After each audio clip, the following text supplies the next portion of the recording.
The football talk show that holds back nothing on opinions. Straight shooting LJA. Hi, I'm John Sitton. Grassroots coach Manisha Taylor. Hello, I'm Rob Perez. The G-Man. Samira Swanee, Motivate Sports and Fitness. Christian Carambeu. Matt Hodgson, Director of the 4-Year Plan. We the people, for the people. Jazzy Fizzle. Your Monday night footballing fix. Make sure you join the revolution. The pitch is where we eat. The pitch is where we sleep. And the pitch is where we talk. Each and every Monday night of your lives. At youtube.com/pitch talk. For podcast links and information, check out our official website, www.pitch-talk.com.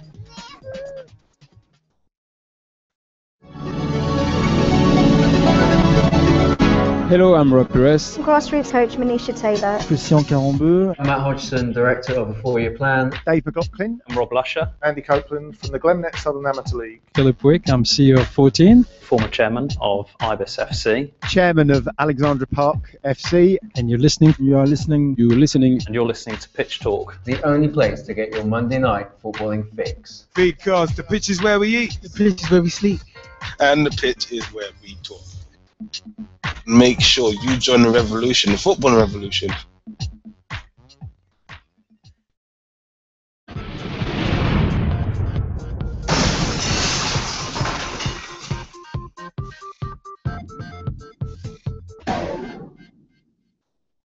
Hi, I'm John Sitton, and I'm here with Gavin, Liam, and Gerald on Pitch Talk. The football talk show that pulls no punches and holds back nothing on opinions. Hello, I'm Rob Perez. My name is Christian Carambeu. I'm Grassroots coach Manisha Taylor. Hi, I'm Matt Hodgson, Director of the 4-Year Plan, and you're listening to Pitch Talk, the only place to get your Monday night footballing fix. Make sure you join the revolution. The pitch is where we eat. The pitch is where we sleep. And the pitch is where we talk. I'm Andy Copeland from the Glennet Southern Amateur League. Philip Wick, I'm CEO of 14. I'm Rob Lusher, former Chairman of Ibis FC. I'm Samira Swanee, co-founder and co-director of Motivate Sports and Fitness. And you're listening And you're listening to Pitch Talk.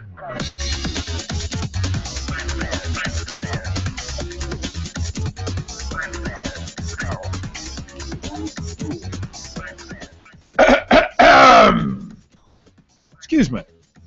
Allow me to reintroduce myself. My name is LJA. Ladies and gentlemen, boys and girls, children of all ages, straight shooting LJA, the G-Man and Jazzy Fizzle proudly. Jazzy Fizzle proudly. Yeah, proudly. Jazzy Fizzle proudly. Bring to you the football talk show that pulls no punches and holds back nothing. And I do mean nothing on opinions. Because the pitch is where we eat. The pitch is where we sleep. And the pitch is where we talk. Are they again? Yes, we talk. Doing it again. We I talk love every Monday. I love it. It is one of them boys. You are locked in live to the footballing revolution that is Pitch Talk. Woo! www.pitch-talk.com is the official website to catch up with all things Pitch Talk. That is our official website. www.pitch-talk.com. Remember, you can call us. You can text us. 07535804466 is the mobile number. Call us, text us, let us know your views. Pitch Talk 1 on Skype. Join us on the live Skype call. We got some Skypers in the house. We got someone who we've given a lot of shout outs to before and is joining us for his first ever PT show as well. We'll come back to that in a second.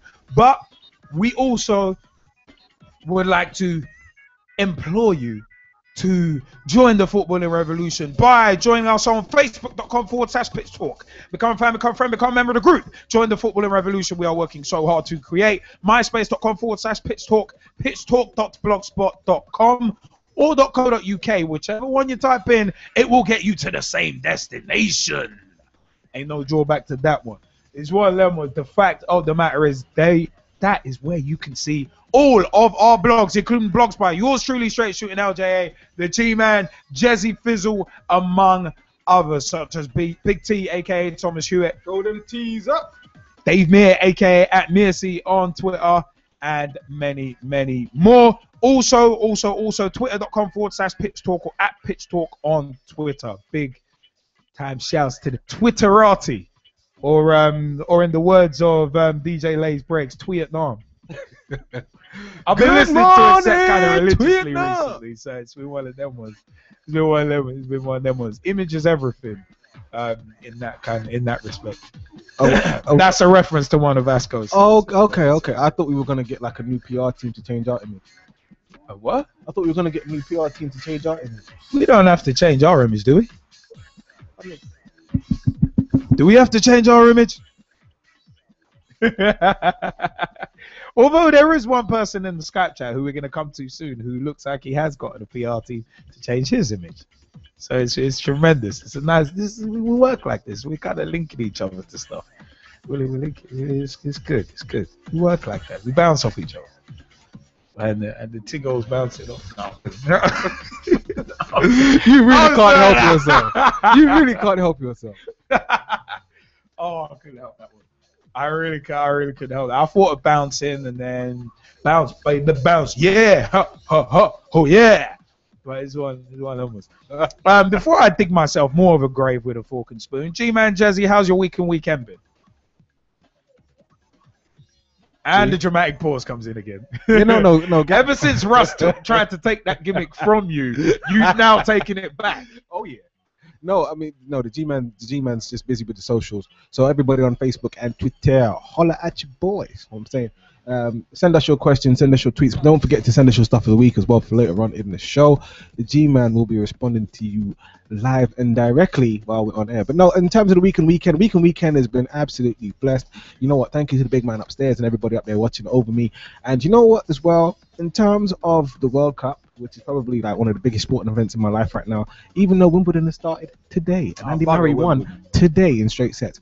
But yeah, no, in terms of the World Cup, absolutely brilliant. Absolutely brilliant. You know, I want to send a big shout out to all my new followers on Twitter because they were seeing me do some updates and everybody was kind of bouncing back and forth in terms of the discussion, so on and so forth. But yeah, no, the World Cup has been absolutely amazing. For me, it's the gift that keeps on giving, and long may that continue. And I'm hoping that it does so tonight because it's Croatia-Mexico, right? And I think the winner of that potentially finishes behind Brazil if Brazil beat Cameroon, right? Yep. So really, we'll be from 9 o'clock. We'll be supplying updates on that. Looking forward to that, 10 million%. And yeah, overall, I'd say the quality of the football in the World Cup so far has been absolutely brilliant. Been enjoying every minute of it. Brazil. See, that's another influence you've had on me. Every time I've seen that ident now, I just think of you. Because I didn't see that ident and that intro before I heard it from you. So you were the first person I heard. Brazil. You were the first person I heard that from. So now I think of you instead of ITV. But it's better than thinking. This is my personal opinion, but it's better to think of that when I think of ITV rather than Adrian Child's fat head. But yeah, no, that's very true. One of them was Purple Red on the strike one. Yeah. See, I love the fact that Jamie Bailey's like, yeah, it came on now. That's exactly why I mentioned it. That's why I mentioned it. We just saw it. That's why I mentioned it. I have to say, Thiago Tome's version of Aquilera do Brazil, absolutely tremendous. ITV hit it out the park in terms of the theme song. Here's what I would do, right? I would take BBC's ident, ITV song, and swap them over. That's what I would do. Yeah, not a bad shout actually. No, not a bad shout. Although, like in terms of World Cup songs for kind of idents that have been used, one that always sticks in my head is "Heroes" by Kasabian, the David Bowie cover that ITV used for the 2006 World Cup coverage. I still like that because that tune is fantastic. If you get a chance to hear it, "Heroes" by Kasabian. I don't think it was on any of their albums. I think Empire was out at the time, but it was one of them ones I just absolutely love it. It's one of them ones. We can be heroes just for one day. And the original by David Bowie is fantastic as well. So it's one of them. And everybody loves a little bit of David Bowie. That's what I'm saying. Yeah, exactly. Him and Mick Jagger were hilarious. Because I got the moves like Jagger. The moves like Jagger. Those moves like Jagger. You know I got him. I got him. What you got? He's got the whole world in his hands. He's got... Boy,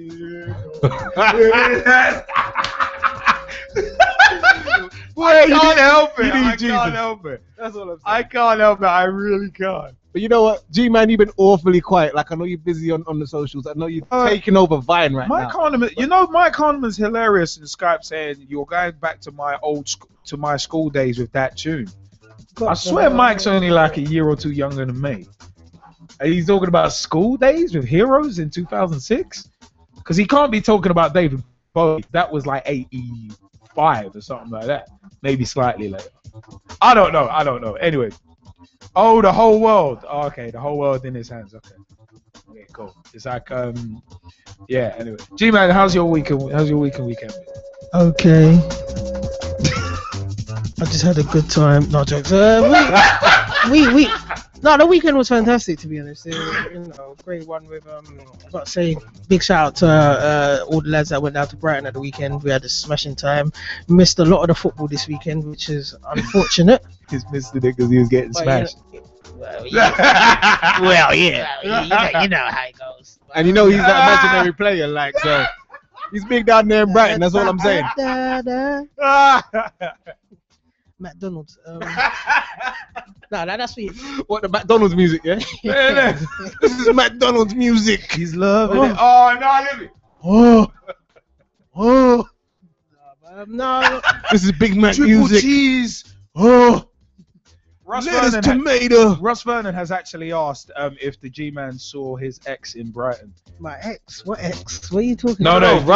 Russ's ex. I don't know who Russ's ex is. Oh!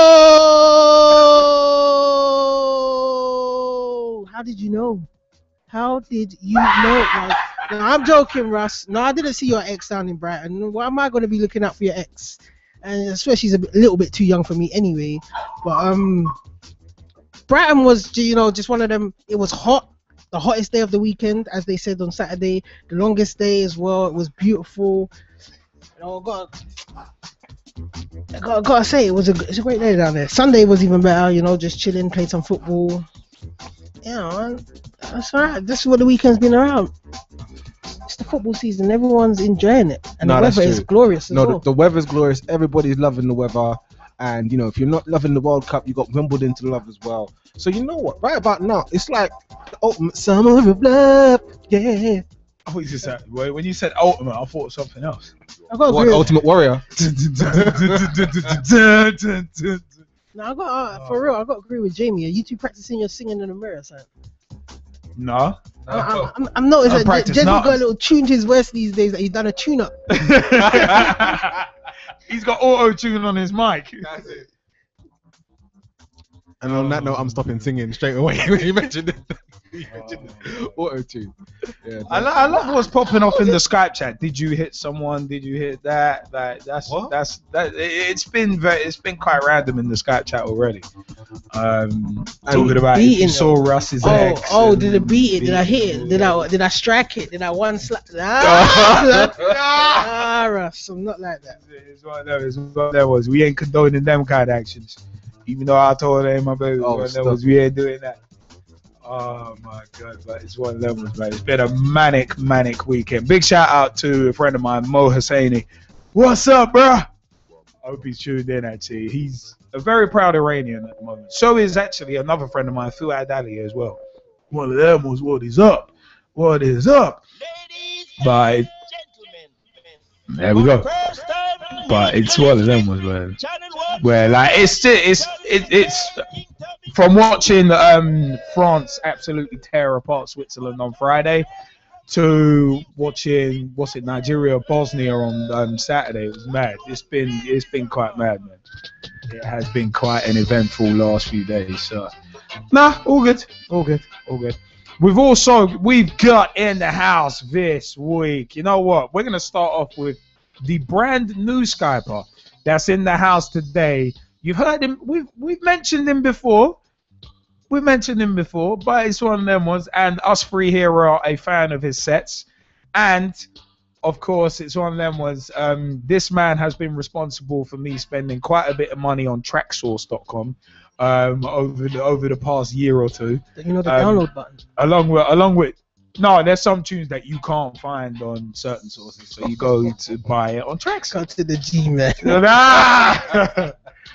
Here's your hookup. Holla if you hear him. But you know what? Speaking of the hookups, It is the man they call DJ Lays Breaks. But Good evening, gentlemen. to all of us, he's known as Vasco Gomede. What's up, man? You hear me, yeah? We can hear you loud and clear. How goes it, Vasco? You alright? Yeah, man, I'm good, man. I'm good. A little disillusioned over the Germany-Ghana game. That was a disappointing one for the accumulator. You know what? You're not the only one who I know who's in that situation. My mate Mo Hosseini. Oh, he's been putting bets on only like £1 bets. Not like his entire life savings. No. Oh my God! Don't even get me started on that one. That was hilarious. That was funny. That was hilarious. Some people doing that. It's crazy. That was funny. But Vasco, how's your week and weekend been, man? Messy one, as how it goes. Yeah, it's been messy, and I was just drowning my sorrows yesterday after the Ghana loss. I was like, draw. I thought that was going to be a definite one for Germany, even though I should technically be supporting Ghana as an African team. But funny when it comes down to the money, you gotta try and use some kind of sense. But what can you say? Nah, I hear that, man. I hear that. Heartbroken. It's one of them ones. It's one of them ones. Man really should be supporting Ghana because it's one of them ones. A few moments with DJ Lays Breaks, LJ Productions. A few moments with. It's one of them ones. One word that Vasco used to sum himself up was tropical, and Ghana can be described as tropical. I love it. No self-promotion there at all, by the way, with LJ Productions. Shameless or otherwise. I'm sure you lot have broken a few of your online rules already as I've been listening. Every single one, actually. It's what it was. You make the rules, and we will break them. That's your first OWR of the night, actually. If anyone can guess where that's from.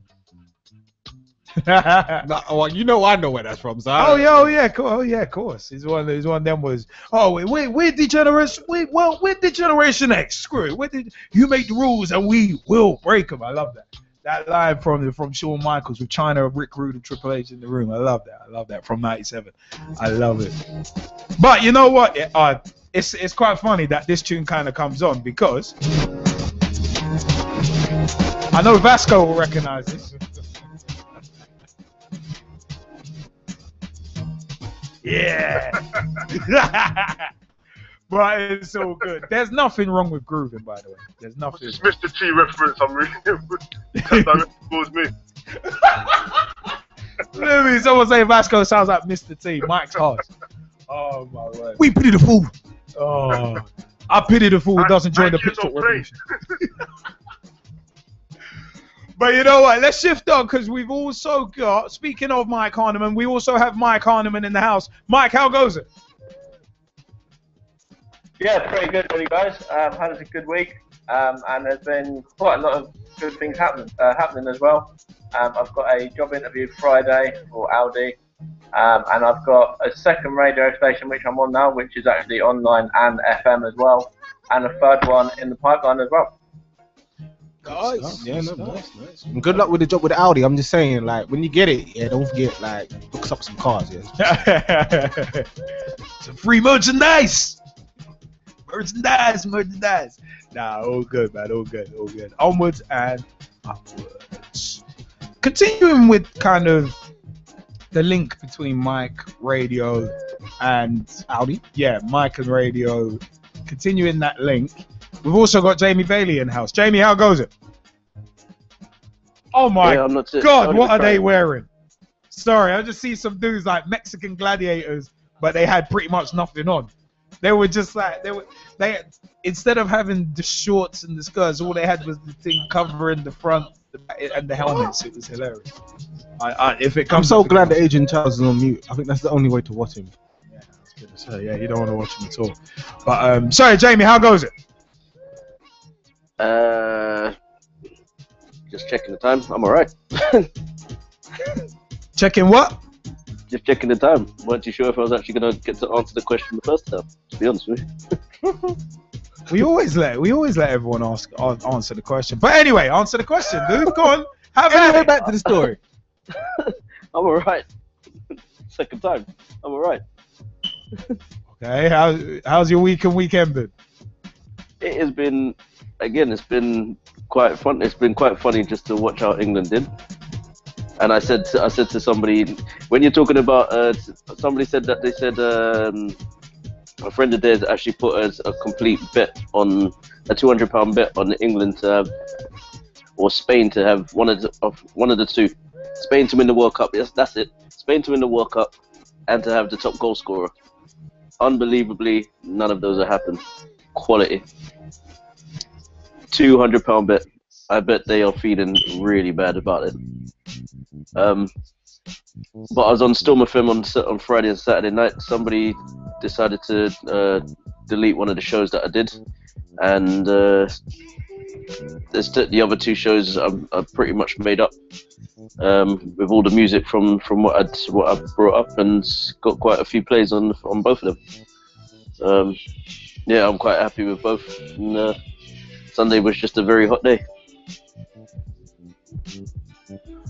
No, well, I mean, it's one of them. It's one of them. It's actually cruel to hear that someone's gonna actually sabotage in that way.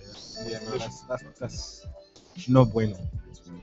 Well, they did the same thing to Mike and Russ apparently. So again, it's not just me that's been affected. So I'm just seeing it as no bueno. Can't do nothing about it. Just try and prove that you're better than them. And by me doing the two shows on the started about 7 p.m, finished about 5 a.m. in the morning. Well, it's all good that you're doing a show anyway, so you don't have to worry about that, Jamie.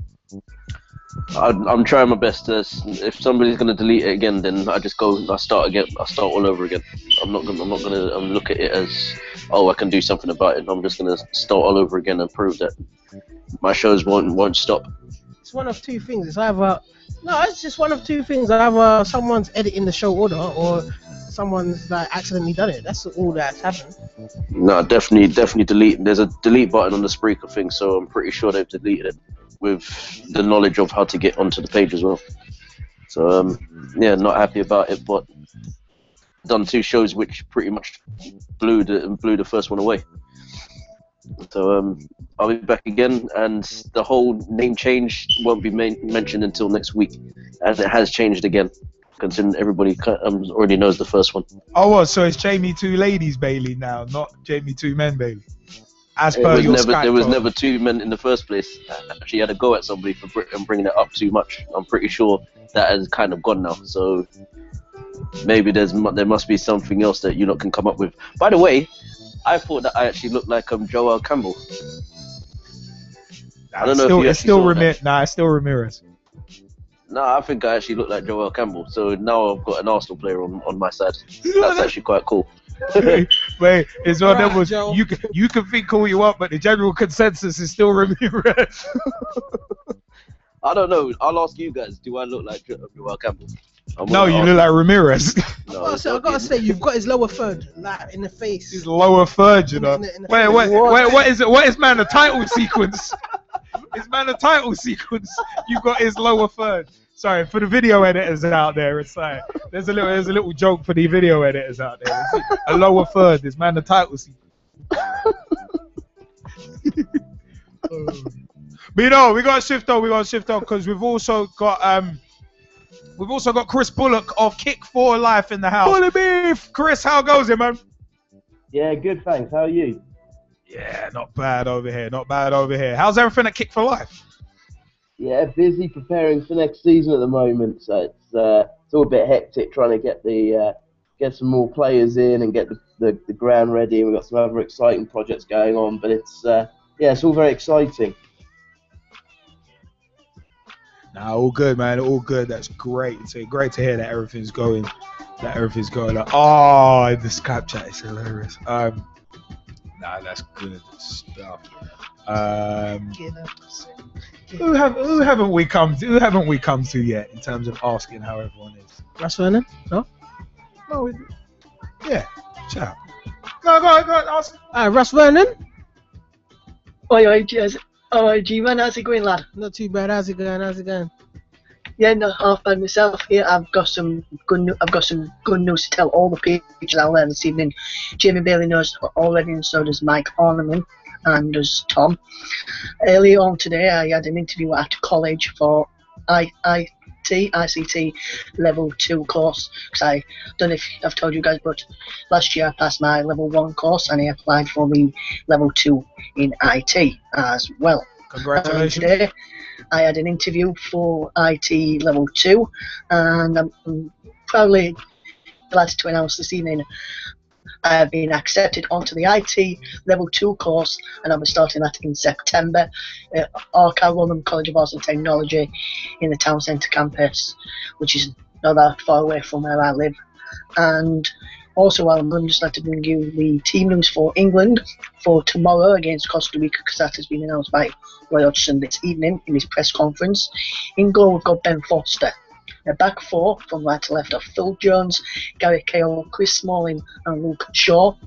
In midfield is Frank Lampard as the holding midfielder, and then we've got 4 in front of Lampard, which is Milner, Wilshere, Barkley and Lallana, with Studge up front all on his own. So 2 changes from the Uruguay game. 2 people start from the Uruguay game, which is Studge and Cahill rest, or we've made 9 changes in total for tomorrow's game. And that's what I was saying, I'm on IT level 2 next year at college, which I'm very delighted about, and I'll keep you updated with my progress from September when I start doing my course. Nah, congratulations, man. Congratulations. And you generally don't include the goalkeeper in formations, Jamie, because it's kind of inferred that that's one, unless you're going to put 2 keepers in. What? No, that's the thing. You have to actually include them. It's So actually that was part of the rules. 4-4-2, 4-3-3. That doesn't Alright, hang include on. the goal. I'll ask you this question, just quickly. How many players in a 4-5-1? Mate, that's 10 No, how many outfield players. That's 10. How many players are normally meant to play in a football field? But the goalkeeper's in third. But anyway, No, it doesn't. But Still got to put it in. we do need to move on. We do need to move on. Tom Wood, how's your week and weekend been? Week was alright and weekend was alright as well. Did you get up to anything interesting? Well, the weekend I had football training and it was absolutely boiling. I came home and I looked like a lobster. Like I've caught the sun really bad as well. Beast, Tom's beast. He's gone beast. I love it.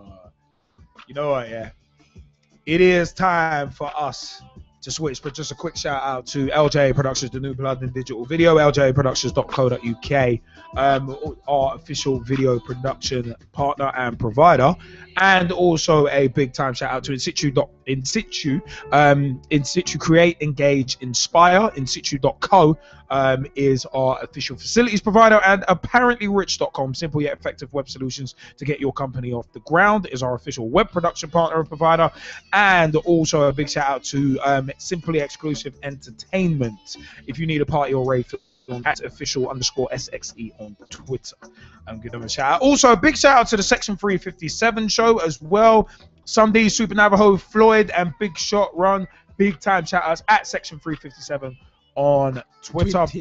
Also, a big shout out to Finn White Line Magazine, Facebook.com/Finn White Line Magazine, and at Tweet White Line. Big shout out to Ian Kerr. You're in issue 0, don't you? Of course. Big shout out to Samir Sawney as well, Director of Motivate Sports and Fitness, Facebook.com/MotivateSF and at MotivateSF on Twitter. And a big shout out to Girls on the Ball, www.girlsontheball.com, at Girls on the Ball, and a huge shout out to their rabbit, Scotty, as well. It's one of them ones, and Tom Wood has asked for if we can give a shout out to Phil Brown, Southend United FC manager. Big shout out to Phil Brown, Southend United manager. Big time shout out. But it's one of them ones. We're never going to let you down. We're never going to let you down. We're never going to let you down, because it's actually that time for us to switch into the first segment of the show, which is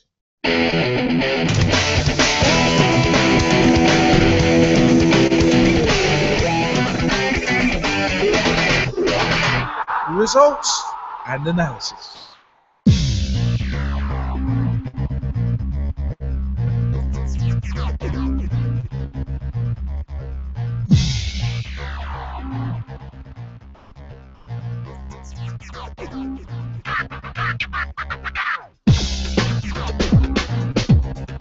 It's results and analyses.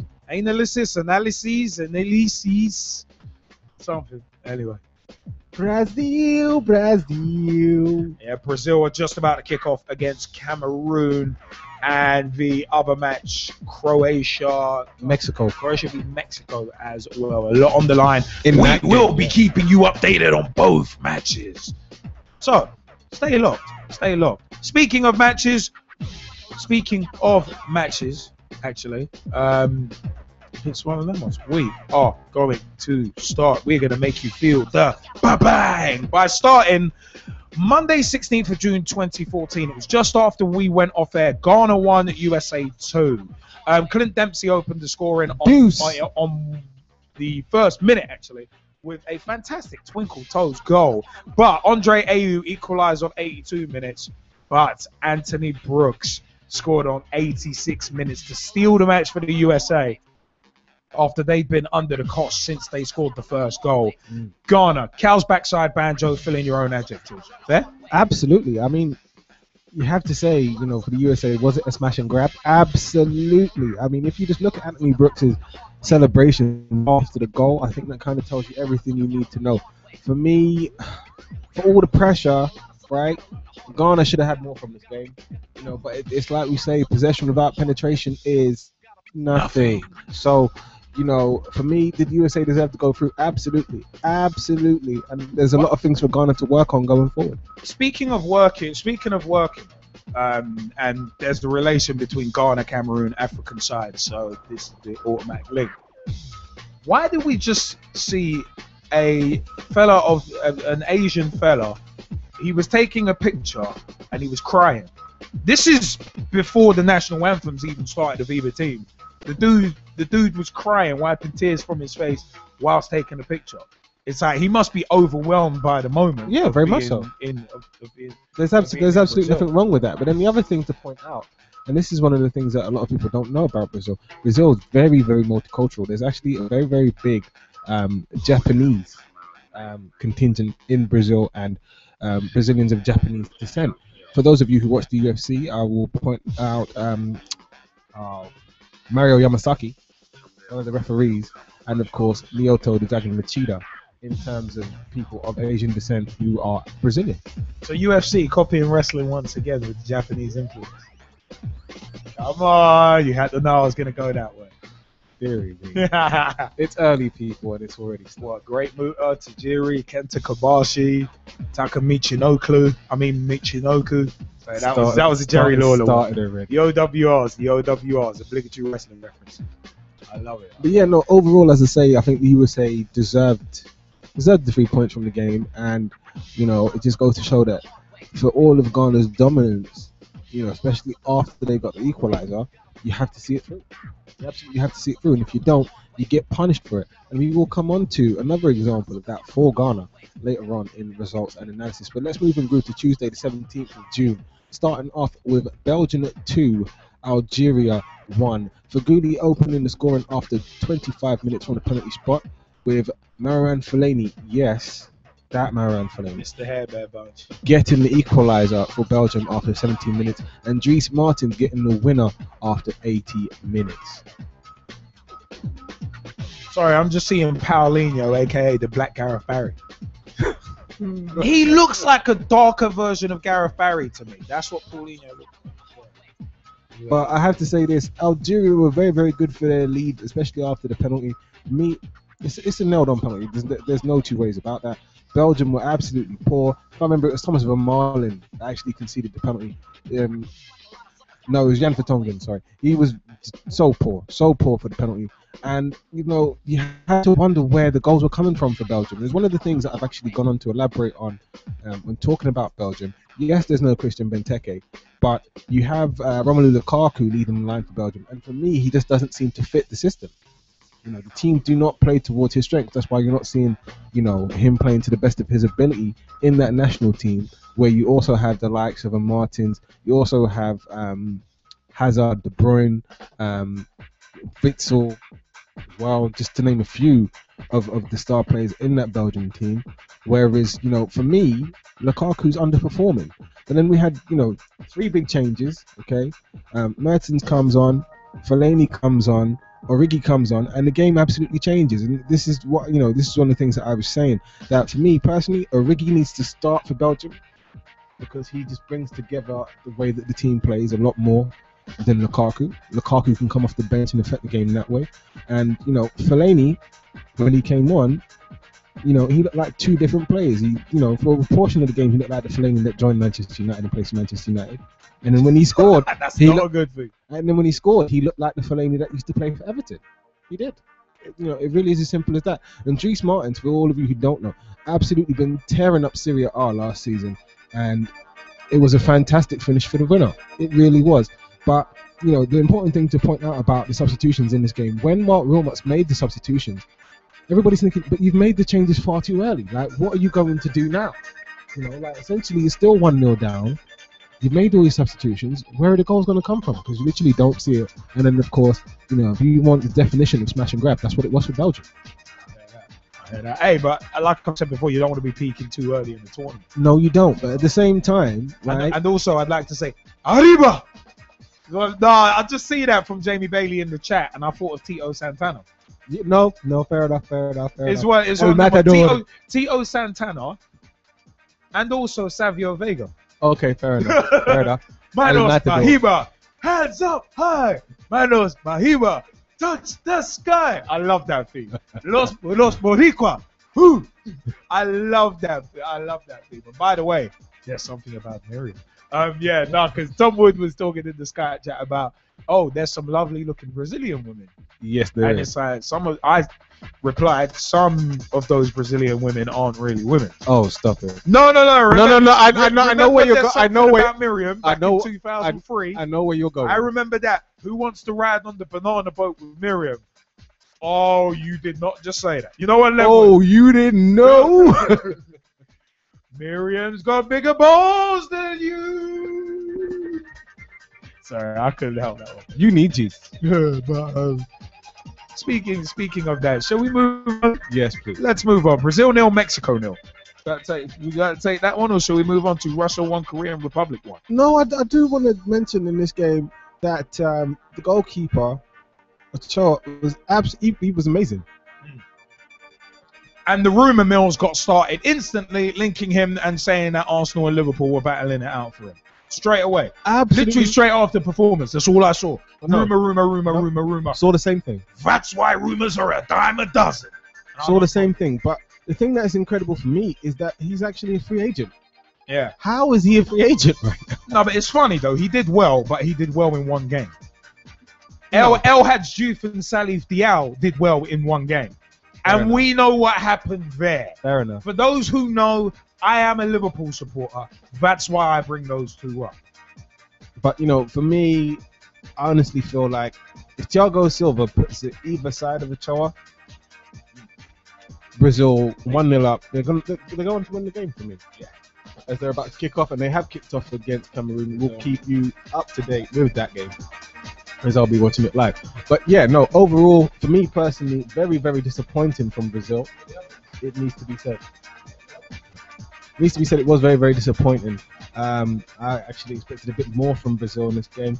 I think a lot of the players were probably overwhelmed, especially during the national anthem. But it is one of those things, honestly. It's neither here nor there. But let's move on to Russia 1, Republic of Korea 1. Lee opening the scoring after 68 minutes, with Kurzakov getting the equalizer after 74 minutes. Now, I know they want to give this goal to Lee, but for me, it's an Akinfeev own goal. It really is. The goalkeeping was atrocious. Thank you for coming in at that point. Sorry, I had to. Akinfeev, that mistake was hilarious. Honestly, it was absolutely terrible. Absolutely terrible. But, I'll give you a rating in a second. Oh my goodness. He's warming it up, people. He's warming it up. But no, literally, just absolutely disgraceful.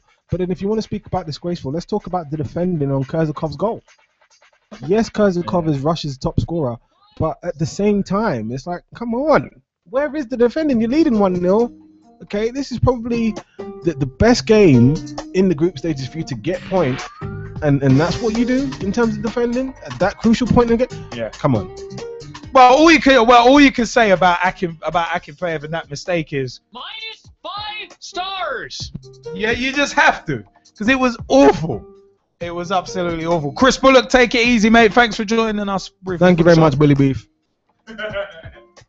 And you know what? Make sure everybody is following, get supporting Kick for Life. Yeah, that's what I'm saying. Make sure you show your love, show your support, because we're supporting Kick for Life. So you should be supporting Kick for Life too. It's as simple as that. But moving on to Wednesday, the 18th of June. And you know what? Let's kick this off with Australia 2, Netherlands 3. Arjen Robben opened the scoring after 20 minutes before Timmy Cahill scored arguably the best goal of the group stages and the tournament so far after 21 minutes. Absolutely fantastic goal.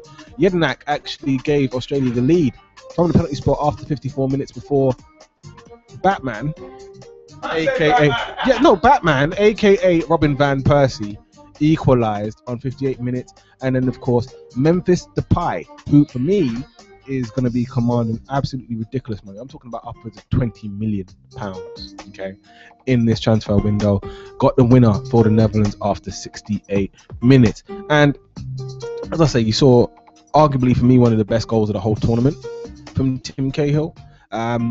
It's really a shame that Australia, are going home, especially on the strength of their performances. They battled in all of their games, and for me, they're unlucky to come up short. They played. Hey, you know what? Yeah? They played better. They played better than Spain for 2 out of the 3 games this World Cup. They played better than Spain, but they've gone out rock bottom with no points. Shame. Yeah. Shame. And you don't always get what you deserve. And we say that football is cruel, and this is an example of it. And we also talk about class players, coming to the fore. Arjen Robben, for me, arguably one of the best, if not the best, player of the group stages so far. Absolutely scintillating stuff from Arjen Robben. And you know what? It goes back to that tactical mastery of Louis van Gaal. Like, yes, everybody knows I'm a Man United fan, and that's why I'm so gassed right now, according to some people. But let's just look at the adjustment. Okay, we start out playing with the 3 at the back with the 3-5-2, and then midway through the second half, we go and adjust again, and we're playing 4-3-3, and then the team comes out with the victory. What more can you ask for than that? Literally, you can't ask for anything more from the manager than that. But let's move on to the other game in Group B, which was Spain 0, Chile 2. Vargas opening the scoring after 20 minutes, and then Aranguiz rounding out the scoring after 43 minutes, where, for me, Spain were absolutely woeful. Absolutely woeful. And I know that I mentioned Romelu Lukaku in Belgium previously, saying that he doesn't necessarily fit the system. I have to say the same thing about Diego Costa. He doesn't fit Spain's system. And that's why they're not seeing the best of him in a Spain shirt at this World Cup. You've not seen it, you're not going to see it, because that system needs adjusting to get the best out of Diego Costa. For me personally, with the way that he plays, I honestly feel like if he decided to keep his Brazilian nationality and represented Brazil at this World Cup, he would actually fit into the Brazil system much better than he does the Spain system. Well, the thing is, see, I think that's a little unfair on Diego Costa, because the fact of the matter is he's not even half fit. You can see that, because how do you pull up the hamstring strain against Chelsea 2 weeks later in the less than a month later in the Champions League final, you limp off after 9 minutes. 2 weeks after the Champions League final, you're somehow miraculously fit again. Doesn't work. I swear a grade one hamstring strain will put you out for at least what, a month. That's a grade 1.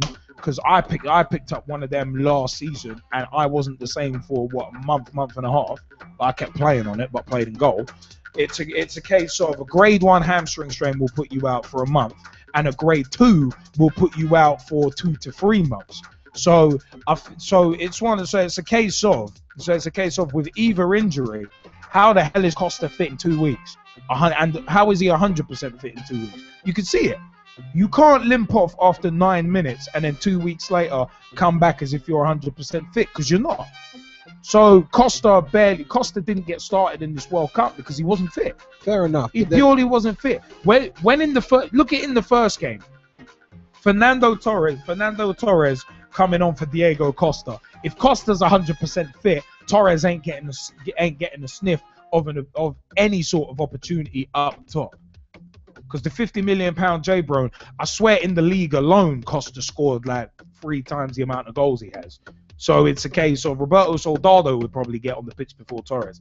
Actually, no, that's slight embellishment. But anyway, it's one of them ones. At least you know he's clinical from penalties and won't miss absolute sitters. But anyway, leaving that aside, it's a case of Costa wasn't fit. Clearly wasn't fit. No, but here's my thing. If he's not fit and everybody, who needs to know and gets to know, knows he's not fit, then why is he starting? Everybody wants to know why he's gone. I'm just saying, I would have used him as a super sub, to be honest. But this is my thing. If you know that he's not fit, why is he starting? Well, I think it's a case of instead of bringing him on for the last 20 minutes and him limping off after 10, it's just use him up. If he needs to come off, you've got strength in reserve. Yeah, it just so happens that strength in reserve is Fernando, the £50 million J-Bro Torres. Yeah, but why not play David Villa through the middle?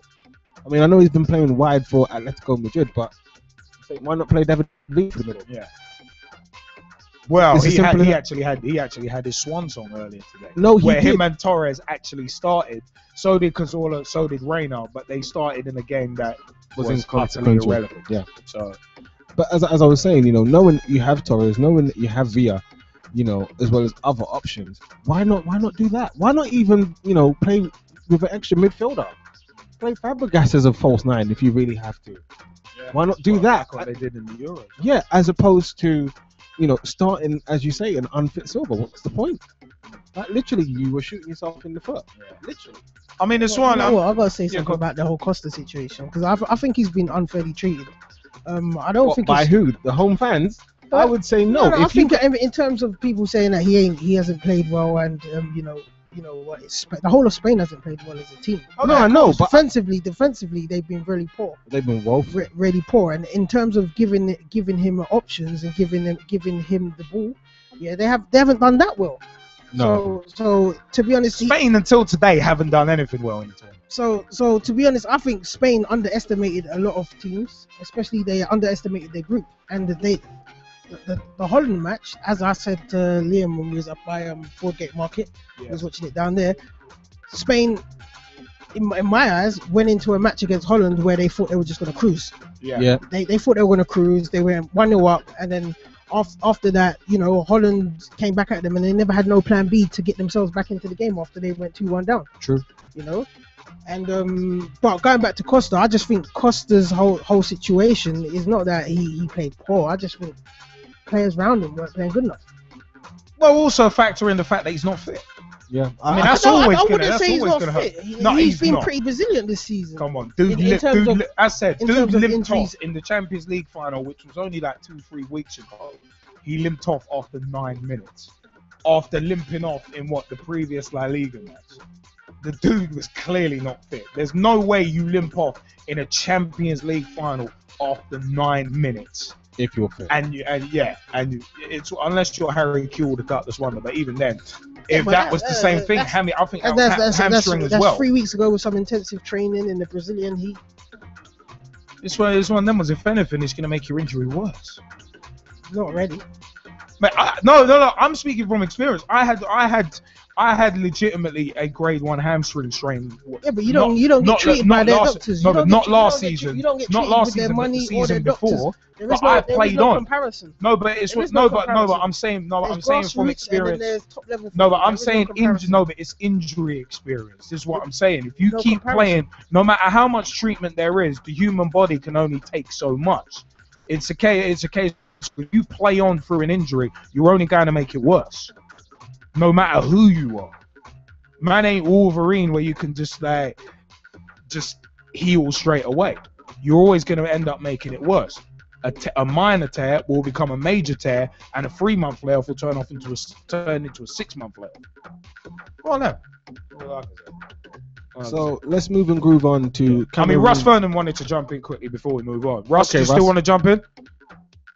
Yes, I do, and I'll just be very quickly before you move swiftly on. And I was saying the Holland game, I liked Tim Cahill's goal from Holland in the game for Holland, for Australia against Holland, his volley, and Robin took his goals well, along with Van Persie in that game as well. I thought Australia deserved something out of that game, and I thought they was going to get something out of that game up until Deb J scored on the 68th minute in the match. But I must say, Australia can all get down.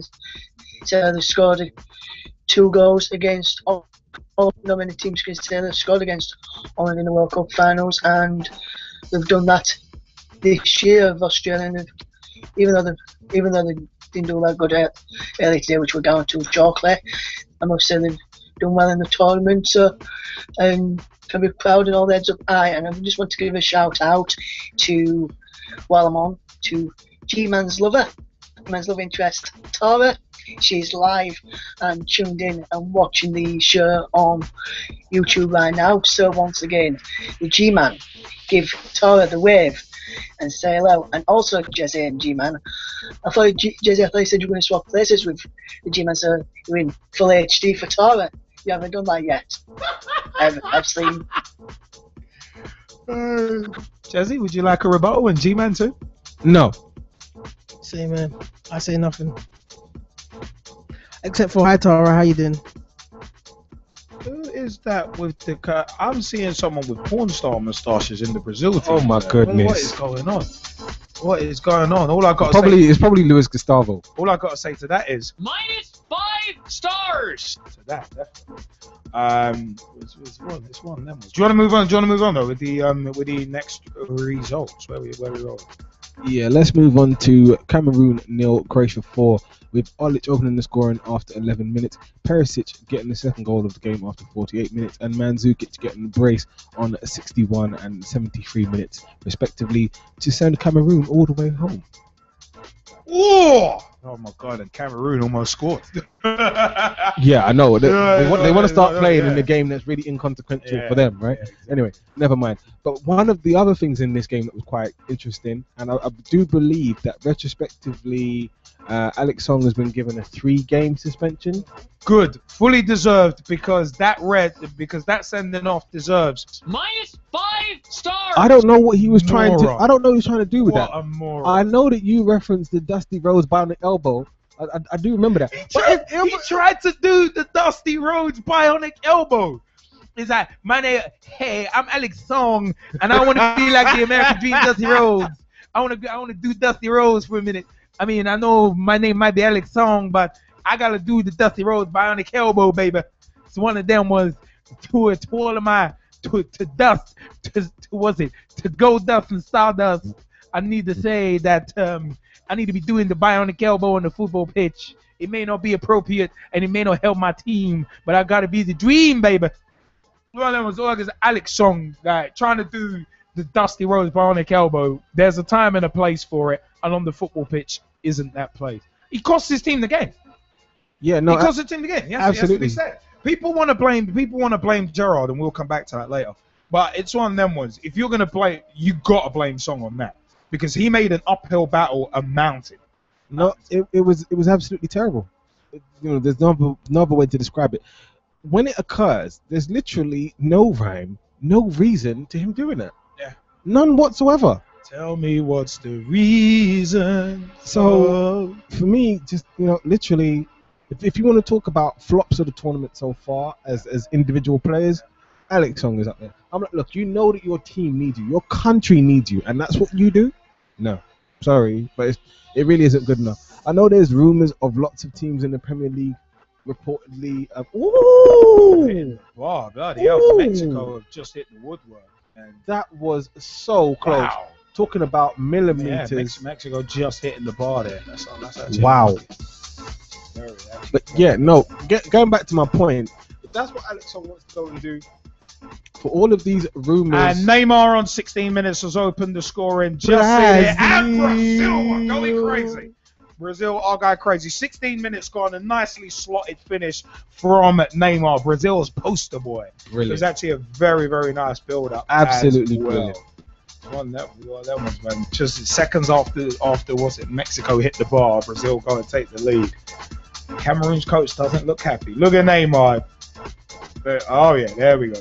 I was waiting for someone to start singing "I Shit You Pig." That's what I'm waiting for. Them ones. I mean, Cameroon sloppily caught in possession on the left-hand side. Great ball into the centre, and Neymar, pretty much unmarked by the penalty spot, slots it home On his own, all alone, and that is a fantastic low finish. Is that a Sly Macaulay Culkin reference? I don't know the Home Alone before Macaulay. But no, absolutely brilliant finish from Keeper Neymar. was rooted to the spot. Brazil 1-0 up, and you know what? Mexico look to be going all out against Croatia right now. Absolutely brilliant Well, effort they from their Mexico. expense. Yeah, Brazil 1-0 up courtesy of Neymar, who has now scored 14 goals in his last 18 appearances for Brazil in all competitions, and 3-3 in the World Cup. And that last statistic there, the 14 and 18, was courtesy of Who Scored and WhoScored.com. So thank you very much to them. But yeah, going back to the other previous results, let's move on to Thursday the 19th of June, and let's start with Colombia 2, Ivory Coast 1. I just wanted to come back a touch actually, just on Spain Chile. Big shout out to Natalia Flores, aka at Latin Soul 73 on Twitter. Big shout out. Yeah, big Chile support. Who I'm now following and who's following. And big me shout back. out to her brother Carlos Flores as well, who me and the G-Man have actually worked with. So, Sorry. Yeah, moving on to Colombia 2, Ivory Coast 1. James Rodriguez opened. Yes, and it is James, not James. No, I have to point out it is James. James. Spelled James, pronounced James. But yeah, he opened the scoring after 64 minutes. Quintero, who for me scored a very, very tidy goal. Put Colombia 2-0 up after 17 minutes before Yao Javinho, aka Mr. Drawback, aka I'm Rick James, chick. He actually put Ivory Coast back in the game after 73 minutes. For me, honestly, one of the best goals of the group stages. But the drawback was that I couldn't help that. The drawback was that the Ivory Coast still lost. Yes. Romeo and Juliet still died. Titanic still sunk. To paraphrase one of the Rock's old promos. But yeah, no, absolutely fantastic performance from Colombia. James was amazing. Quintero's goal was absolutely brilliant. And for me, all the goals in this game were actually really good. It needs to be said. Every single goal was top quality. And it was just a shame that Ivory Coast weren't able to get a late equalizer. One of the players for the Ivory Coast who is rumoured to be joining Arsenal for about £8 million, who was absolutely phenomenal, Serge Aurier, who I know the straight shooting one is beginning to learn more and more about after I pointed him out to him right before the competition started. You're like, who? Who's that? Serge Aurier. Oh yeah. Remember when we had our conversation? He was like, who? I was like, who the hell is Serge Aurier? Yeah. Serge Aurier. Don't worry. If you I love that line from Chappelle Show. I really do. I was just like this. If you don't know, now you know, Ninja. But no, seriously. Brilliant performance from Colombia, and a deserved win. But I suppose it's time for us to move on to the big one. But before we do that, I'm going to jump forward to Japan versus Greece, and I'm just going to say it was 0-0. There's not really much else to say about it. And now we're going to go back to the big one. Uruguay 2, England 1. That man, Luis Suarez, opened the scoring after 39 minutes before Wayne Rooney equalised on 75 minutes before, yes, that man, Luis Suarez, broke pretty much every English heart on 85 minutes. Straight shooting one, I'm handing this over to you. Sorry, just watching Cameroon, Brazil, and it was, thought that was in. For a second, thought that was in. Keeper's done well. It's one of them ones where the ball was fizzed in, almost squirmed in, and the keeper just kind of got his faculties about him at the right time. Brazil actually going in really for the kill. 21 minutes gone, Cameroon 0, Brazil 1, and 21 minutes gone in Croatia, Mexico, and that's still 0-0. Well, basically, 39 minutes, Luis Suarez scored. 85 minutes, Luis Suarez scored again, and Wayne Rooney scored on 75 minutes. Rooney's goal papering over cracks. Great crossing, it must be said. But the fact of the matter is, with Uruguay v England, yeah, at the end of the day, a lot of people, before I start kind of having a rant about this, it's a case of the goal on 85 minutes that essentially sealed England's fate. You know what? Yeah, a lot of people have been joking and saying, "Oh yeah, oh what a Steven Gerrard assist, what a Steven Gerrard assist." By the way, first and foremost, you try playing football and you try going for a header that you're stretching for and see if you can have any control over that header. And also factor in as well that someone glances right across your line of vision just as you're going up for that header. And let's see how much control you can get on that header. By the way, you people out there, you morons out there, this the views of Straight Shooting LJ, not Pitch Talk, not Jezzy Fizzle, not the G-Man, not Pitch Talk, or any of its sponsors, affiliates, or subsidiaries. It's a case of this is the one and only Straight Shooting LJA, and this is my opinion. You morons trying to blame this World Cup failure on Steven Gerrard, that's what you are, morons. At the end of the day, England were failing before this tournament. Remember, what was the last piece of silverware we won? And when was it? I'll tell you. 1997 Le Tournoi, a friendly tournament with France, Italy, and Brazil. AKA, we haven't won bugger all that means anything since 1966. So trying to say that, oh, England the crap now, we've been crap for a while. But the fact of the matter is, a lot of you bandwagon jumpers who want to say, oh, Gerrard, it's Gerrard's fault. It's Gerrard's fault we lost. No, it's not one person's fault that England lost. It's the whole team's fault. One team, one dream. And the fact of the matter is, the defending after that. Remember, Gerrard's header was pretty much on halfway line. So if you want to just blame Gerrard, you might want to look at the back four. Where were the back four? But it's one of them ones. You've obviously you people blaming Gerrard and blaming individuals. You've been sucked in by the parasitic media, because the parasitic media always look for a scapegoat, and you're just the next one in a long line of stooges who have been influenced by the parasitic media. And just like them, just like the FA, you're missing the bigger issue here.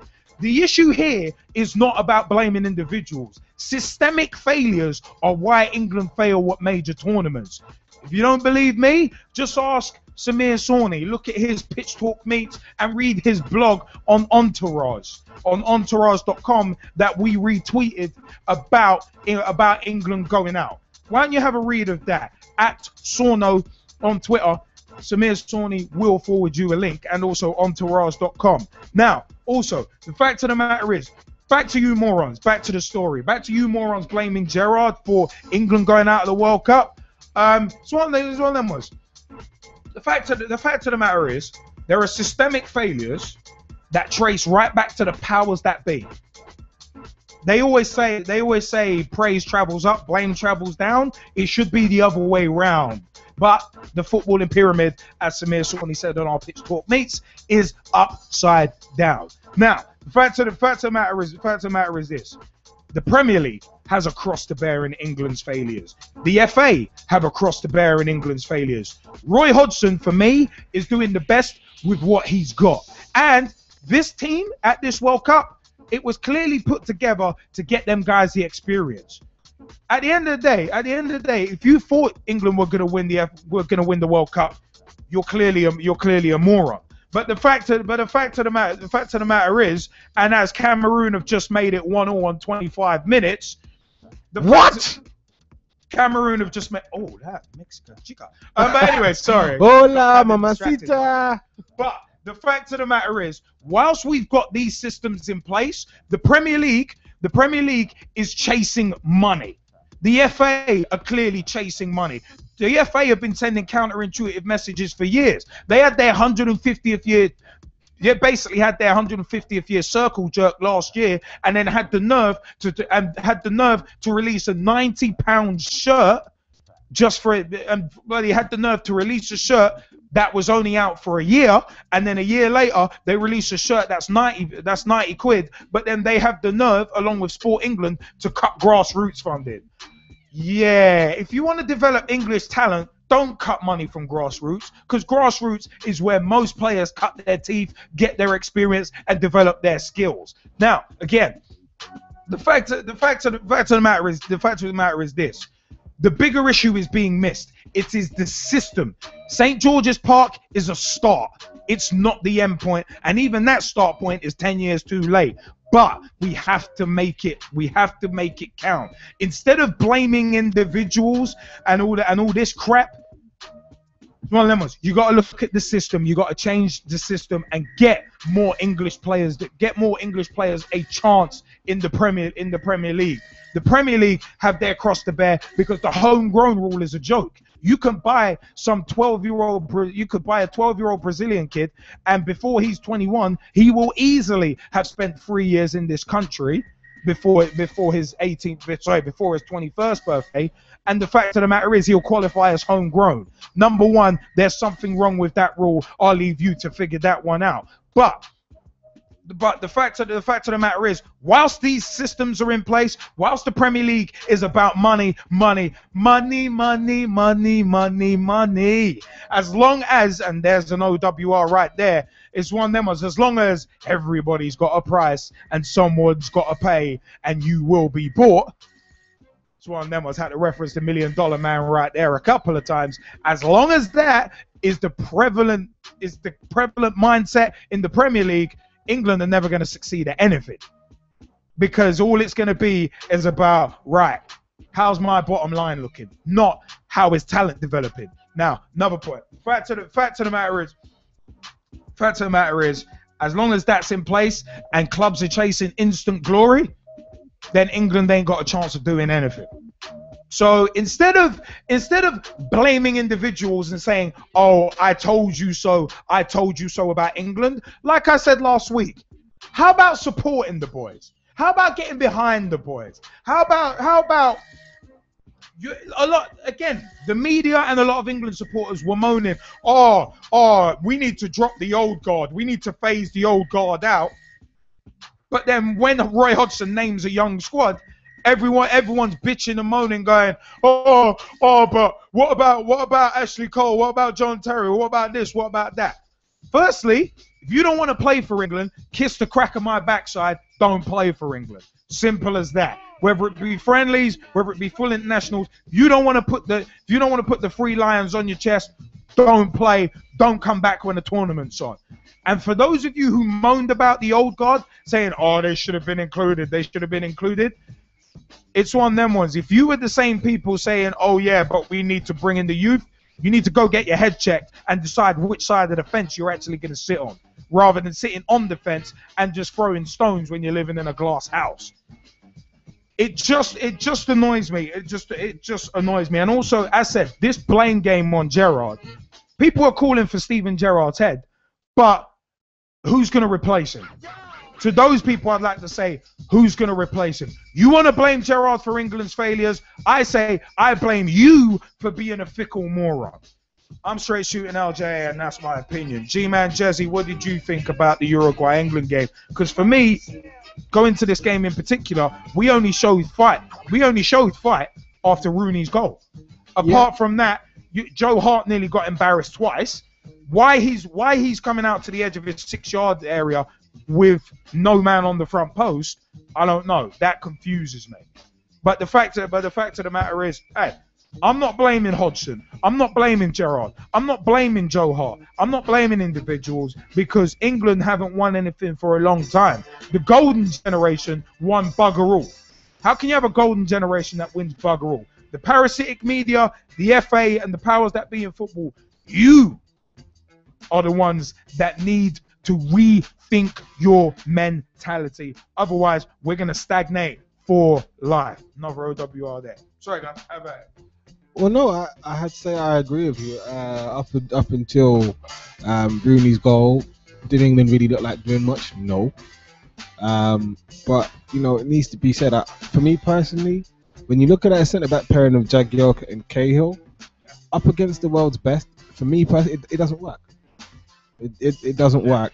And another thing as well, you know, when that central defensive partnership is a bit weak, you know, you need your fullbacks to help out, and you need the two players in front, you know, namely Steven Gerrard and Jordan Henderson. And I'm saying more Jordan Henderson than Steven Gerrard, because Jordan Henderson has the legs in that he's the runner of the two, nothing else. For them to help out, you know, but that didn't happen. And there wasn't really a sense of urgency until that first goal from Suarez, until after Rooney scored, where you actually felt like, right, England are going to push on and actually try to get something out of it. When before the game, right, for anyone who was really paying attention, who understood anything about how the World Cup works, this was a must-win game. There wasn't anything about, oh, you know, you could potentially draw. No, we're not talking about draws. We're saying you either win or you go home. It's as simple as that. And for me, it was like they didn't want to risk it, right? But I was on Twitter, you know, and I was seeing all the tweets, specifically from Nike. Nike's tweets were very, very interesting in that they would tweet the likes of a Raheem Sterling, tweet the likes of a Ray Mooney, and say, look, you know, you have to risk everything. And that wasn't what happened. For me, England were trying to play it safe. They went behind. Yes, they equalised. And, you know, when I was talking about that centre-back pairing, I was talking about the full-backs helping out, and I was talking about, you know, one of the central midfielders, or at least both of those central midfielders, you know, being more defensive-minded. All of those things were highlighted in the second goal. Yeah. Every single one. Yeah. You Playing know, too high line, and then Suarez is in pretty bloody easily. And knowing how good a striker he is, there's no excuse for not knowing what Luis Suarez is capable of. This is it. We've seen it over about 40 games this season. This is it. and the worst part for me, right, the scary part, everybody knows that wants to know that Luis Suarez wasn't even fully fit. There is no way he's fully fit. And that's what he does? He had knee surgery like 3-4 weeks ago. Yeah, apparently though. Apparently. No, he did that. Apparently he wasn't fit. So I'm like, if he's not fit and he does that, imagine what he's going to do when he is fully fit. Imagine if you come up to a player of a similar ilk who's fully fit. What do you think is going to happen to that same, you know, back four and the same two midfielders sat in front of that same back four? It's going to be a massacre. It really is. So did it surprise me? No, it didn't.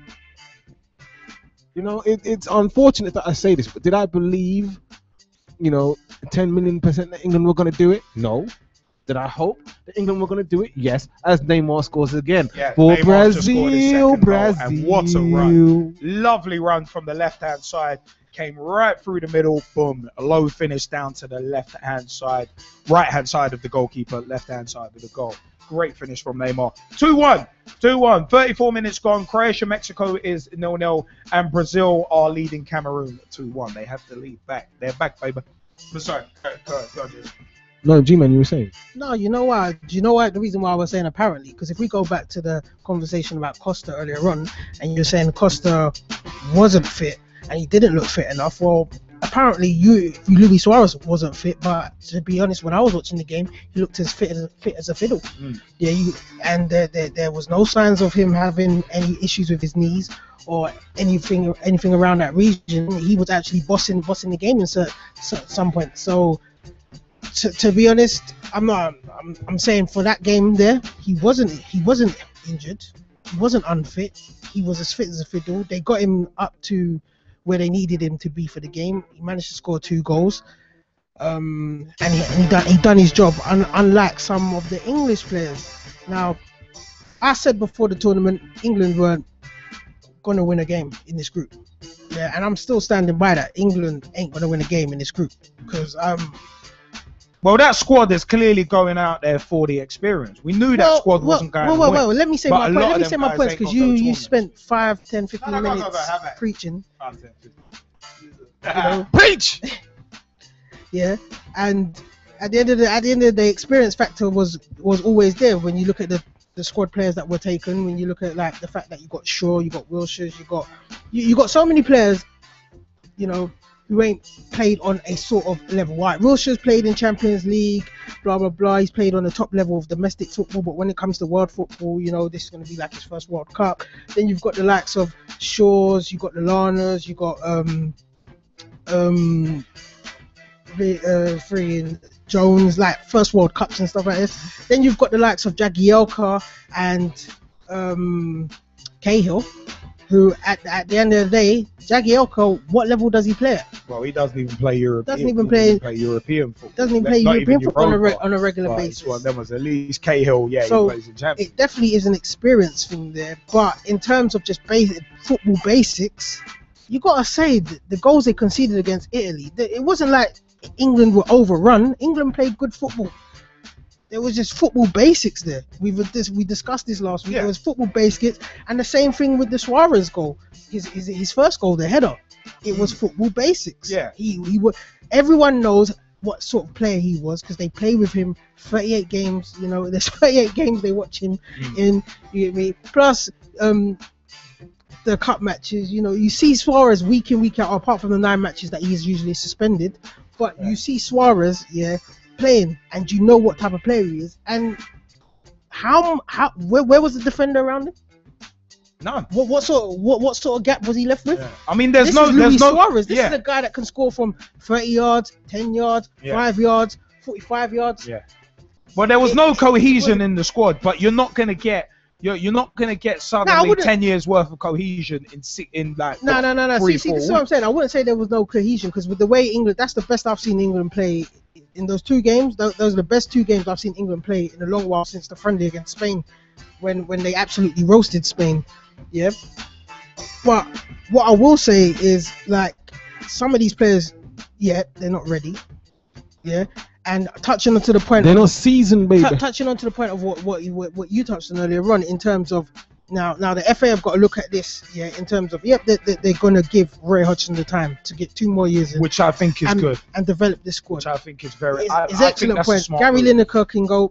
You know what I mean? Because his criticism of Roy Hodgson, to me, for the last 2-3 years has been disgusting. I think I don't know what sort of gripe he's got for Roy Hodgson. Yeah, but at the end of the day, there has been clear progress from when Roy Hodgson first taken over and to the level that he's got some of these youngsters and some of these older players too now. Yeah, as a team. Yeah, but it's like the FA have to look at the situation where Greg Dyke was touching on it.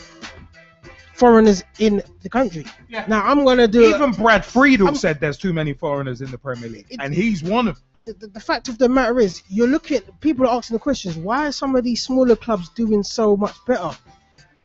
My point of view is a lot of these smaller clubs, where their best players go across the world and they're getting trained by some of the best teams in the world. Yeah, and then they might not be the best player in those teams, but they're getting trained by the best teams in the world. You know, and I've said this before. Then they go back to their culture, they mix with their people, they train them, they teach them, they help them. They're teaching them a different style of player football. Yeah, this is what England's not getting. England's just playing one. Look, what's his name? The Scottish manager, Gordon Strachan, made a funny comment the other day, yesterday actually, where he said, "Oh, well, you know what? The English, the British, we have to play our own style of football. We can't go out there and play the Spanish way, the Brazilian way, the Italian way, the French way. We've got to play our own. We've got to, they speak for, they move slow. They're very calm and what he was saying about the Brazilians being very slow, calm. They're very good on the ball. Yeah. No. In terms of culturally, like he's trying to bring up the cultural facts that they're just a humble set of people, and their culture is very different. English people are very fast, and we have to do things quick, and it's like, what are you talking about? That's a load of rubbish. Like, culturally, that has nothing to do with style of football. Football wise, is you go out there, you go to different regions of the world, you get the right people trained, they bring that sort of training back into countries, they bring their methods, and then they teach the youth what they need to know, because that's what it's all about. Yeah. And this is, to me, if you've got that mentality where it's, we've got the British way, we've got the English way, it's antiquated, it's not working, and the fact of the matter is, it's one of them where, like, there needs to be an evolution. There needs to be an evolution. And I said St. George's Park is a start, but unless St. George's Park is used in the right way, I mean, obviously it's there to develop and it's there to develop elite players and coaches. It's there to raise the standards, But it's one of them ones. It needs to be so much more far-reaching. That's why St. George's Park needs to be seen as a start, as a launching pad, rather than the end. Yeah, but It needs to be. St. George's Park needs to be the end of the beginning, not the beginning of the end. English players need to start moving abroad. That's all I know. Yeah, They exactly. need to start moving abroad because at the end of the day, And getting that experience and then coming the back. stats are there. Yeah. What? How many foreigners to English people playing Yeah. in the Premier League teams? If you ain't getting if you're an English team and you're sitting behind a foreigner, you need to move and find new horizons. Do a Rowan Ricketts. You get what I mean? Go out there, travel the world, and play football in a different country, Turkey, Spain, wherever. But that's Get your why I'm. name out there. But also that's part of the reason why I'm saying the homegrown rule needs to change, because the homegrown rule doesn't actually in the Premier League doesn't actually promote homegrown talent. As said, you could sign like, let's say you could sign a 15-year-old Brazilian, and the homegrown rule is you've got to have spent 3 years, at least 3 years in that country before your 21st birthday. If you've spent 3 or more years in that country before your 21st birthday, you qualify as a homegrown player. It's wrong. It's wrong. Sorry, but that's not a good way of doing it. You shouldn't count as a homegrown player unless you were born in that country, or you moved here before the age of 10. That would be the only other stipulation that I would even entertain, and even that would be a stretch. No, the way I see it, it's like agriculture, yeah? If you're a farmer, yeah? And at the end of the day, if Britain, just say a farming nation, they're making all their own food, and all of a sudden the rest of the world start bringing all their food into the country, that means British food is sitting there. They need to start getting the food out there into the rest of the world, unless you're not going to sell.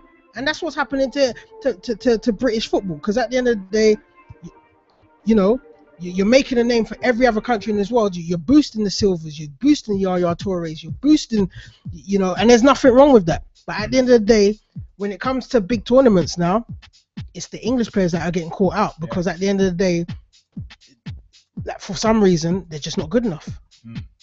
They're not getting the experience. They're not getting the game time, especially in the bigger teams who are chasing instant success and are basically being encouraged by the Premier League to chase instant success. And that is one of the underlying problems, that a lot of people are getting so caught up in blaming individuals and saying Steven Gerrard needs to hang up his England boots. Oh, he's making loads of mistakes, he needs to hang up his England boots. People are getting too wrapped up in that, and they're not seeing the bigger picture. Oh, touching on that, he needs to hang up his boots. The powers that be are not seeing the bigger picture. But if he hangs up his boots, who's going to replace him straight away then? Put Henderson there, innit? Put Wilshere. But people are saying, but the same people who say that are saying that Henderson's not good enough.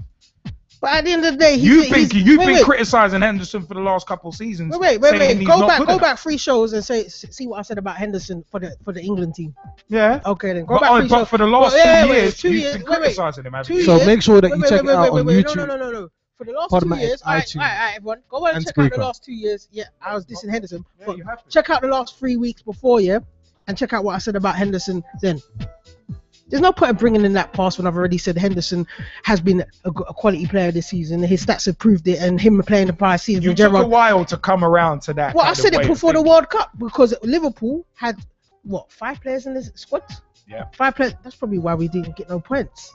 That's dumb. A team that doesn't even play in Europe. I never even thought about that. It's a joke. How many minutes did the Arsenal I'm pulling your play leg for? now. I'm pulling your leg. Don't get me started. Nah, but no, you're right. I have criticized him in the past, but at the end of the day, it is time for Steven Gerrard to move over. Yeah. But you don't want change for the sake of change. Look at Fulham. It destabilized them and they went down. No, but if you're going to push change through, you might as well just go all the way. Like, if you're going to...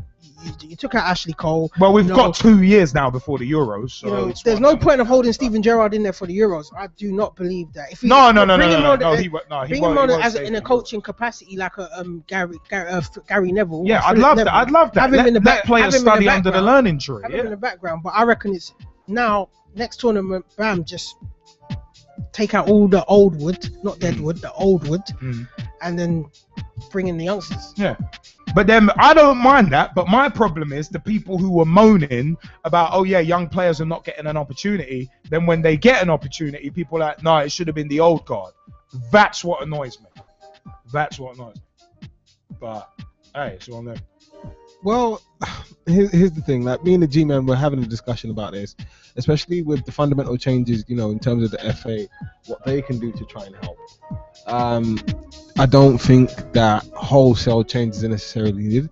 I don't necessarily think that Steven Gerrard needs to step aside right away. I think there is time for him to, and I suppose this is probably the wrong time of phrase, but for him to groom a successor.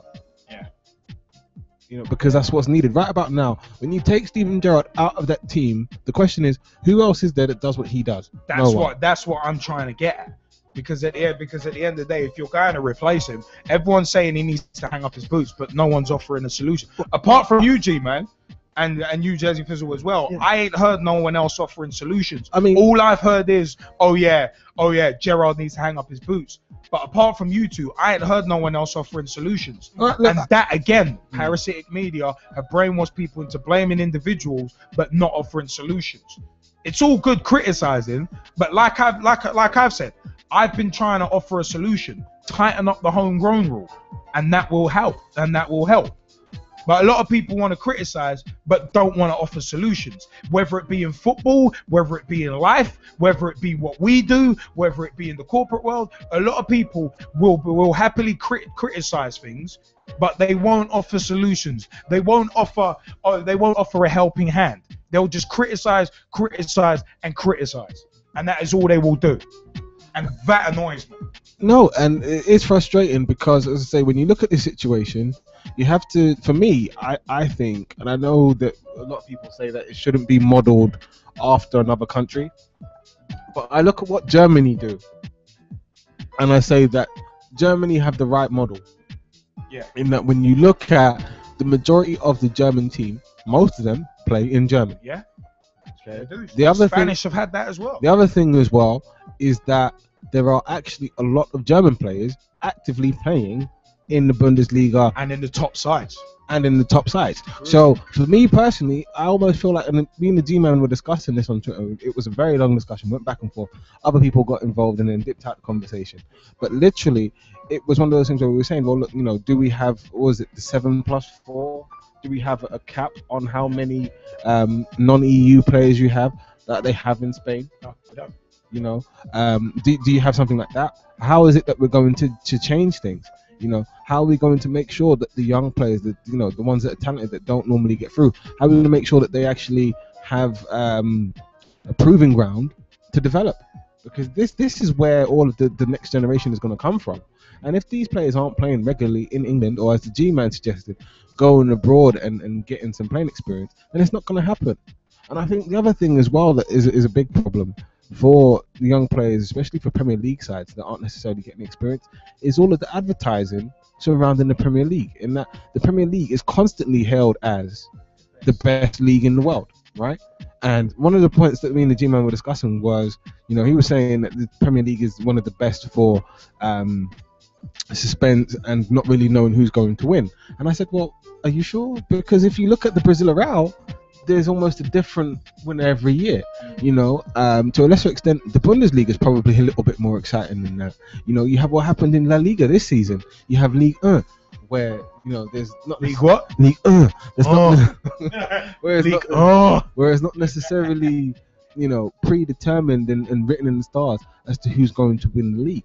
But consistently, the Premier League is held as the best thing ever.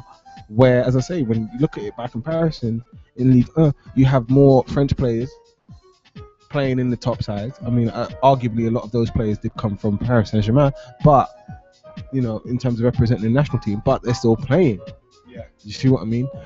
In Spain, again, there are a lot of Spanish nationals. I mean, a few more of them have now migrated over to the Premier League, understandably, but there are still a lot of Spanish nationals playing in Spain. I already made the point about Germany, already made the point about France, and this is what needs to happen. Whereas, as I say, the young players now, they're buying into this whole thing of the Premier League is the best league in the world, we can't leave, have to stay there, have to play there, and they're not getting the development, right? Whereas for me, honestly, if you look at what happens at youth level, and I'm talking about maybe under 12s, okay, where you look at like the teams like Chelsea, where they have their young players, and the young players are going on the continent. Right, my little cousin, he plays okay, and he's been on the continent consistently, and you know where he goes on several occasions? Holland. Where for me, if you're a young player and you want to learn about technique, aside from Spain, and Spain's going to be a lot more difficult for you to go to be honest, but if you want to learn technique and learn the game of football, go to Holland. And I'm surprised that there aren't more young English players that are deciding, right, okay, we're going to go to Holland to get some experience, that they're not loaned out to Dutch clubs to get that experience. Yes, in terms of work permits and all the rest of it, you're seeing a lot of the foreign talent do it, but I don't see why more of the young English talent aren't doing it. You know what? One interesting thing that's actually been brought up, and it kind of does relate to that, and it's actually by DJ Lays Breaks, aka Vasco Camede. Vasco, you've said obviously about your views about England. We'd like to know your views about England and their hopes of winning anything, but also your point about racism and racists and that kind of thing. What have you been saying in the Skype chat? Because that's a very interesting point, and it ties in directly to what Jesse has been saying. Well, yeah, it's an institutional thing. It goes beyond like just a small thing of black versus white. When you come to especially something like football, where you actually have the old guys at the helm, the FA of each country, they've got their own thing. You've got individual teams. We've got their managers that still might be slightly backwards thinking. I mean, Germany, public in Germany are not notorious necessarily. Obviously, as you go higher up the ladder, you get the elite, let's say, or the 10% or whatever. It's evident. It's definitely evident, and it's like it affects even in this country. People think it, but maybe obviously there's black people on the team, but you can't go and tell all those black guys, have you ever experienced racism? And they're gonna say no. It's not gonna happen. And they say, yeah, it happened. It's there. You can't escape it until you have other people at the top. See, you know, that top ain't gonna let it go. Yeah. They're not gonna let the position go. I mean, it's one of them ones. I mean, it is an interesting. It is kind of an interesting. It's an interesting angle to kind of come from. And Vasco is more of a kind of. Hey, Vasco, would you describe yourself as more of a casual football supporter? Definitely. Yeah. So it's quite an interesting view to get. It's quite an interesting view to get that you're kind of, so to speak, from the outside, kind of looking in and seeing that from your vantage point, that there is some sort of institutional kind of racism. Football, that's the thing, you know. So that's why the point has to be, you can't be ignored. No matter what anyone thinks, it can't be ignored because it goes beyond football. It's culture, which you touched on before. Our English culture is what's kind of held us back from progressing, and not just football, in sports itself. The funding, the system, the institution that's set up is not favour the common man. It favours a few who manage to make it through. How many guys do you know who should be up there but aren't? And, say it's their own fault, but I mean, at the end of the day, the system wants the good talent. It's going to be trying to suck it wherever it can get it, but that doesn't seem to happen. Only certain guys make it through. Yeah. I mean, that's especially a good point in regards to football, and as I said, I mean, it's one of them ones. It is very much a microcosm. It is very much a microcosm of society, and the fact of the matter is that bringing it back into the English talent, it is kind of a sad one that a lot of people that are basically not getting through, and. Yeah. I mean, I remember taking it back to even school days. So you've got teenagers commenting on the politics at their club.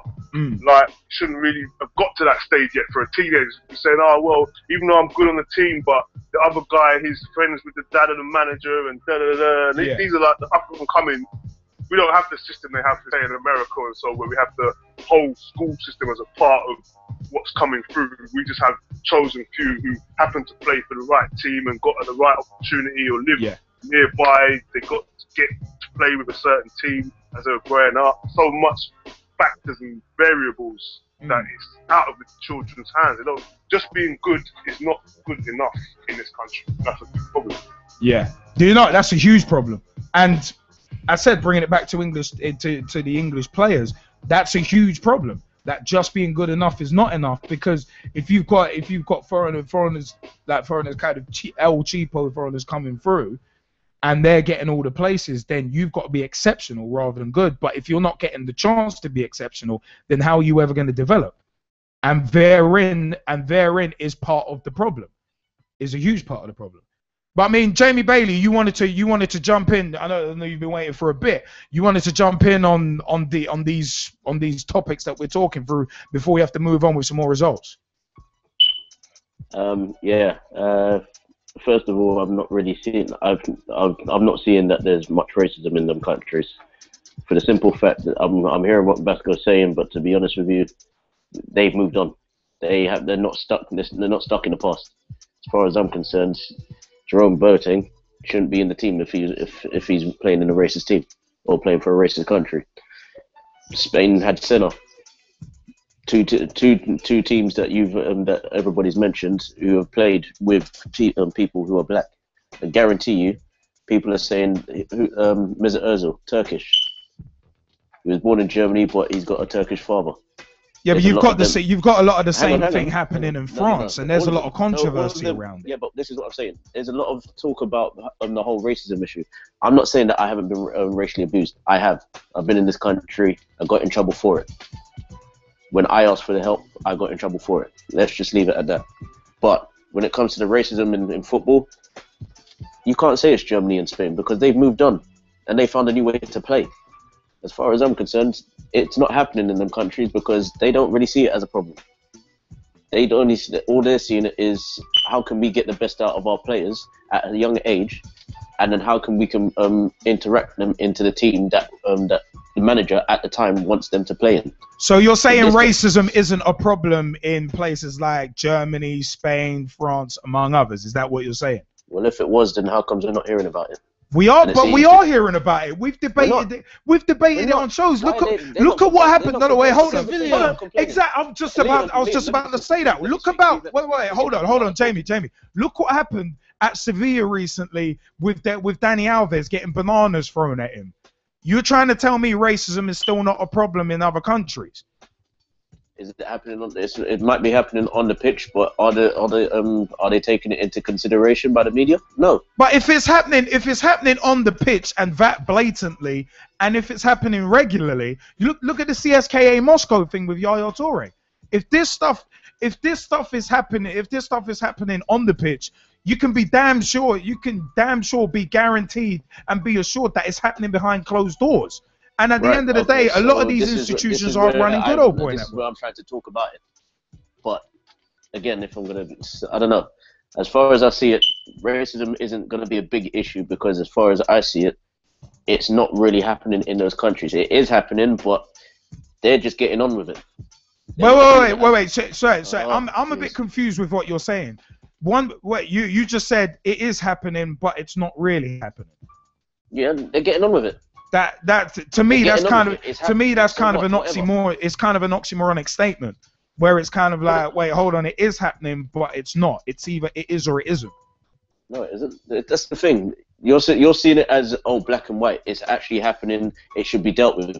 They're seeing it as it's actually happening. Whether we can do with something about it is a different story. Right now, we can't. They're not dwindling on the past. They're seeing it as okay.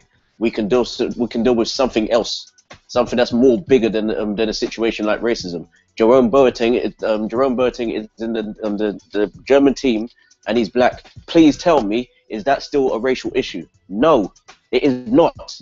It isn't. And if it is, then why is he in the team? But as Vasco said, from time to time there will be a token who is grafted. Everybody's seeing it as they've got racism in the country. They're not bothered about it. It's happening. Whatever. Get over it. What are we doing? Oh, racism's happening. Okay. So how long are we going to take before this racism issue is over? Okay. Maybe John Terry's still going to be playing in the England team. Maybe not. Okay.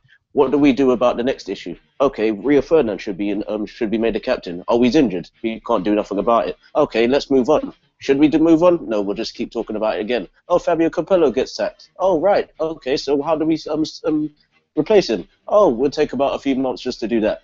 Should we go on with something else? We might just bring the kids through. Maybe not. Possibly, no. We don't think we should. Maybe we should go through something else. Oh, we'll just make up a few more rules for the Premiership to look good. Not really.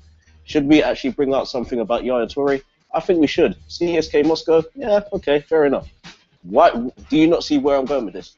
It is taking too long just to make up a decision. And by the time they get to that point, what are they doing? There's bigger issues. Get over it. End of. Vasco, do you want to come back? Do you want to rebuttal? Do you want to have a rebuttal about that? Because obviously you've been dropping in the Skype chat. Yeah, hang on. I haven't finished. Wait, Jamie, let Vasco come in for a sec.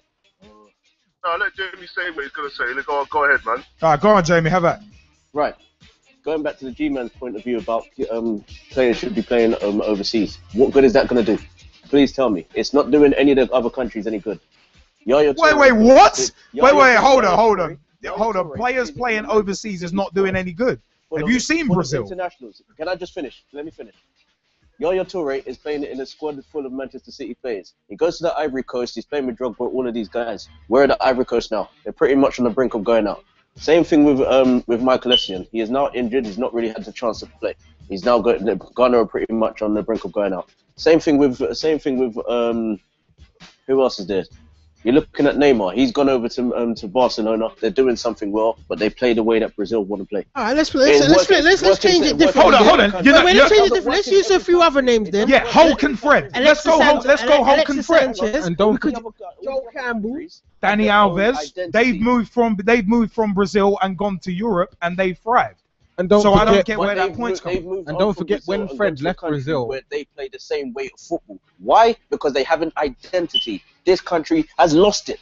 There is no identity in this country. Yeah, fine. Yeah. This country has lost its footballing identity. I'm not gonna argue with you on that. But the fact is, you're saying. But you've said.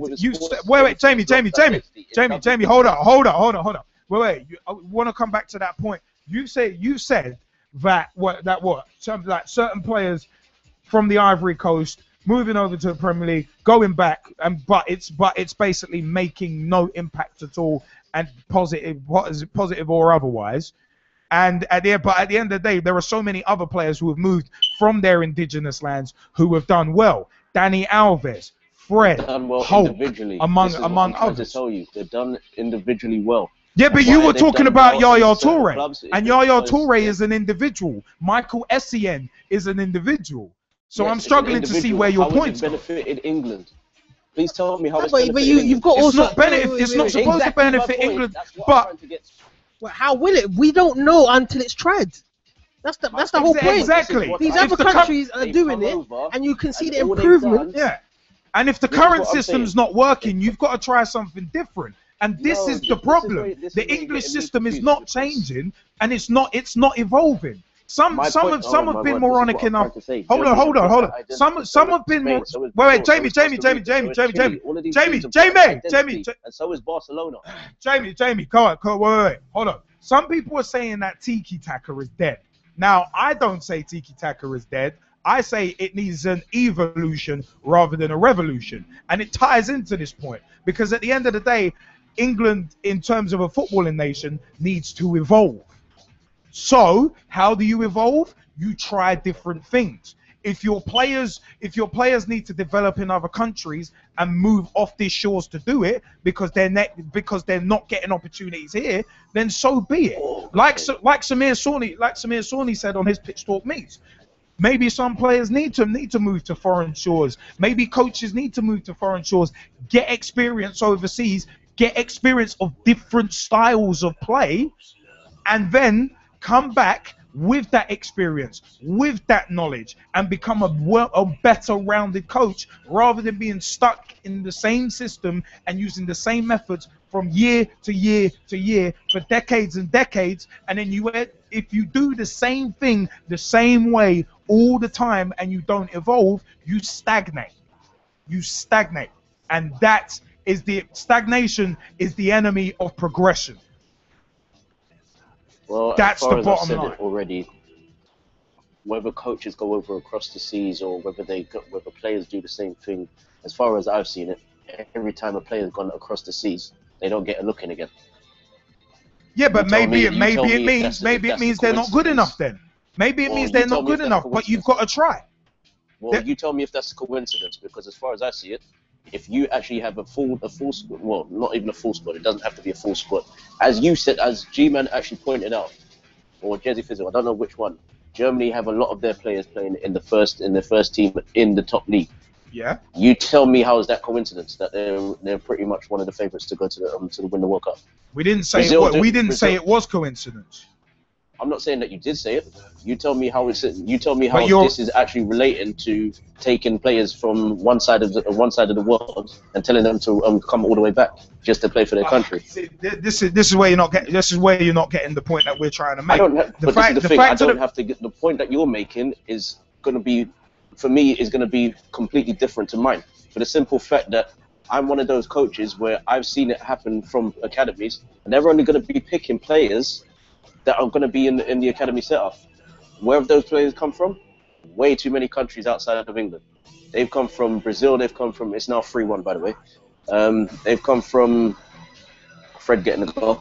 They've come from Brazil. They've come from India. They've come from Malaysia. Hold on, are they going to be starting to play for England anytime soon? No. Why? Because they know where they're going to be when it comes to the first team. And what happens to England players? They get left behind. Why? Because they're not in the system. The good boy network again works. We'll find a player overseas. Nowadays, teams like Arsenal, Chelsea, United, City, they've now got academies specifically to be put in place in those countries, so that those players don't get starstruck or don't have to travel so far just to play in their first team or play in their academy squads. They have the academy setups in those areas. It works for some countries, but all it does is benefit the country that has the players. That's it. It doesn't do anything else. And this is what you guys are telling me. You guys are telling me that I need to. Well, I'm one of those coaches that should go across the borders. I'd rather stay in England just to prove my point. We didn't say that. You didn't have to. It's me speaking out of general points, basically. I'm saying, as a coach, why do I have to go to another country just to prove my salt to get into the England setup? I don't have to. All I'm saying is that there should be a system and an identity for this country, regardless of whether there's racism or not. If there is racism, whatever, move on. We've got bigger problems in the England setup, and the England setup at the moment is catered for everybody else. The Premiership is catered for everybody else. If you're telling me that there's not enough English players, now you know why. Because most of the academies have got international players who are going to be going back to their countries just to play for their countries. They're going to be doing it regardless of whether you guys can tell me something different. If you've been to the academies, you would know what I'm talking about. If you haven't been to the academies, this is what I'm telling you. I actually have been. My little brother was actually involved in an academy at one point. So which one? But anyway, that's but which one? That's actually neither here nor there. Vasco wanted to come back in on this point. Vasco, did you want to go? I was gonna say quickly. No, the point of racism wasn't about it's racism. Just saying like why do these certain countries have a certain structure? And maybe to say racism is a bit flippant, but the point was not they're being racist, so they're not letting the black people play. The point is that they keep themselves as themselves. Like, so basically what it's coming down to now, I see this conversation is the actual reason that we are so bad is because of the Premiership. So even though we've been gifted with this amazing league that's one of the best in the world, no one's actually benefiting from it in any way at all. So I mean, that's got to be a huge problem. If why should we have to go away to find out how other people play? When we get the best of all those guys coming here, they should be able to pick up off them. But the minds are obviously not clicking to the right thing. Because you say, like you're saying, it's institutional problems. You've got these guys who are picking up kids from the little village in whatever country and bringing them and helping them when they should be helping the guys here. So, I mean... But that's what I was saying earlier about systemic failures. But at the end of the day, in terms of coaches from here going elsewhere to get experience of different aspects of the game, one of the problems with England is this rigidity rather than fluidity in terms of positions. A lot of teams are practicing fluidity between players. You ain't got someone stuck, and especially the Brazilians. You ain't got one guy stuck in one position for his whole career. You got people moving. Look at how well Liverpool did this season. And basically, there was a lot of fluidity, especially up top. There was fluidity in positions, and look how well it worked. So it's one of them ones. Moving, like going to foreign climes and getting experience with that kind of style. Like Brendan Rodgers got experience abroad. A lot of other managers got experience out of their home nation, outside of their home nations, and came back enriched for the experience. So for us, we're just trying to suggest potential solutions to help England's problem. That's the thing. As said, a lot of people can criticize, and a lot of people find it easy to criticize, but offer solutions at the same time. But just touching on it, it's a mentality thing as well. That's Yeah. one thing that I'm there trying needs to be a huge switch in mentality. When yeah. I'm talking about moving to other countries, it's like, if you're in a job, and you ain't getting no opportunities, are you gonna sit down behind someone else, really and truthfully, and then say, "I'm waiting for this opportunity. This is not fair. It's like Britain's mentality has always been like this. We know the road sweeping situation where they say foreigners come over and take all the jobs. Yeah. Foreigners come over and take all the jobs, yeah. And then British people say, "Oh, well, they're taking all our jobs." Well, when the jobs are out there, like road sweeping jobs, like the jobs of the lower standards, you don't want to take them up. Yeah, exactly. That's why the jobs are there to be taken. It's like in football as well. You know, they're saying, "Oh, well, all the foreign players are coming over and taking our positions." Well, for every football player that comes over here and takes your position, there's a position out there for you. That's the way I'm looking at it. At the end of the day, there's an opportunity for you to squeeze yourself into another team and take someone else's position, because we're living in a dog-eat-dog world, and you've got to have that ambition. If you're going to tell yourself you're the best in the Premiership and you can't make it in the Premiership, or make it in the Championship, or make it in the lower thirds of the regions of the footballing world in the UK, then why are you even here? But there's also that big argument in terms of, as we've said before, it's a case of a lot of English players are not getting that opportunity to develop, and that is a huge problem, and the Premier League is a big part. The Premier League's a big part of that. As said, a lot of it is chasing instant success, so they're going the quick route about it. Yeah, but why isn't that we've barely got any well-known English players out there? The only well-known British player out there right now today is Gareth Bale. Yeah, we ain't got none. There's no one else. There is no one else. But he smashed it in the Premier League and was willing to take the risk to move over and improve himself as a player. The last one before that was Hargreaves. Yeah, well, Lineker, Gaza, and it was only until Hargreaves came back that anyone actually knew who he was. Yeah, he went and proved himself elsewhere, and then it's one of them ones. But as said, England's failings are systemic failings, and there's a lot of them. There needs to be a huge shift in mentality, and blaming individuals is not going to get you anywhere. Blaming individuals is missing the point. So it's one of them ones. Russ Vernon, you wanted to jump in on England Uruguay before we move on, because we've got quite a few other results to go through. Yes, because it was Saturday, they were speaking about the Uruguay game. I can't remember what I was listening to now, but I had a comment on that on what I was listening to, and they were saying, and I actually agreed with them. They were saying if Ashley Cole was playing at left back, if we took Ashley Cole and he played at left back instead of Leighton Baines for the second Uruguay goal, the defence went close together for the when he flicked it back. If the defence if Cole was there, they were saying they probably would have got Suarez offside. If Gerrard had touched it, he would have been given offside. And they were saying if Ashley Cole was there, he would have probably told Gerrard to leave it, because he was going through to Suarez anyway, that ball over the top. But if Gerrard had left it, Suarez was in an offside position, and we may be talking about England still having a chance of going into the World Cup, because if we could have gone out to win the game it's the way we played that.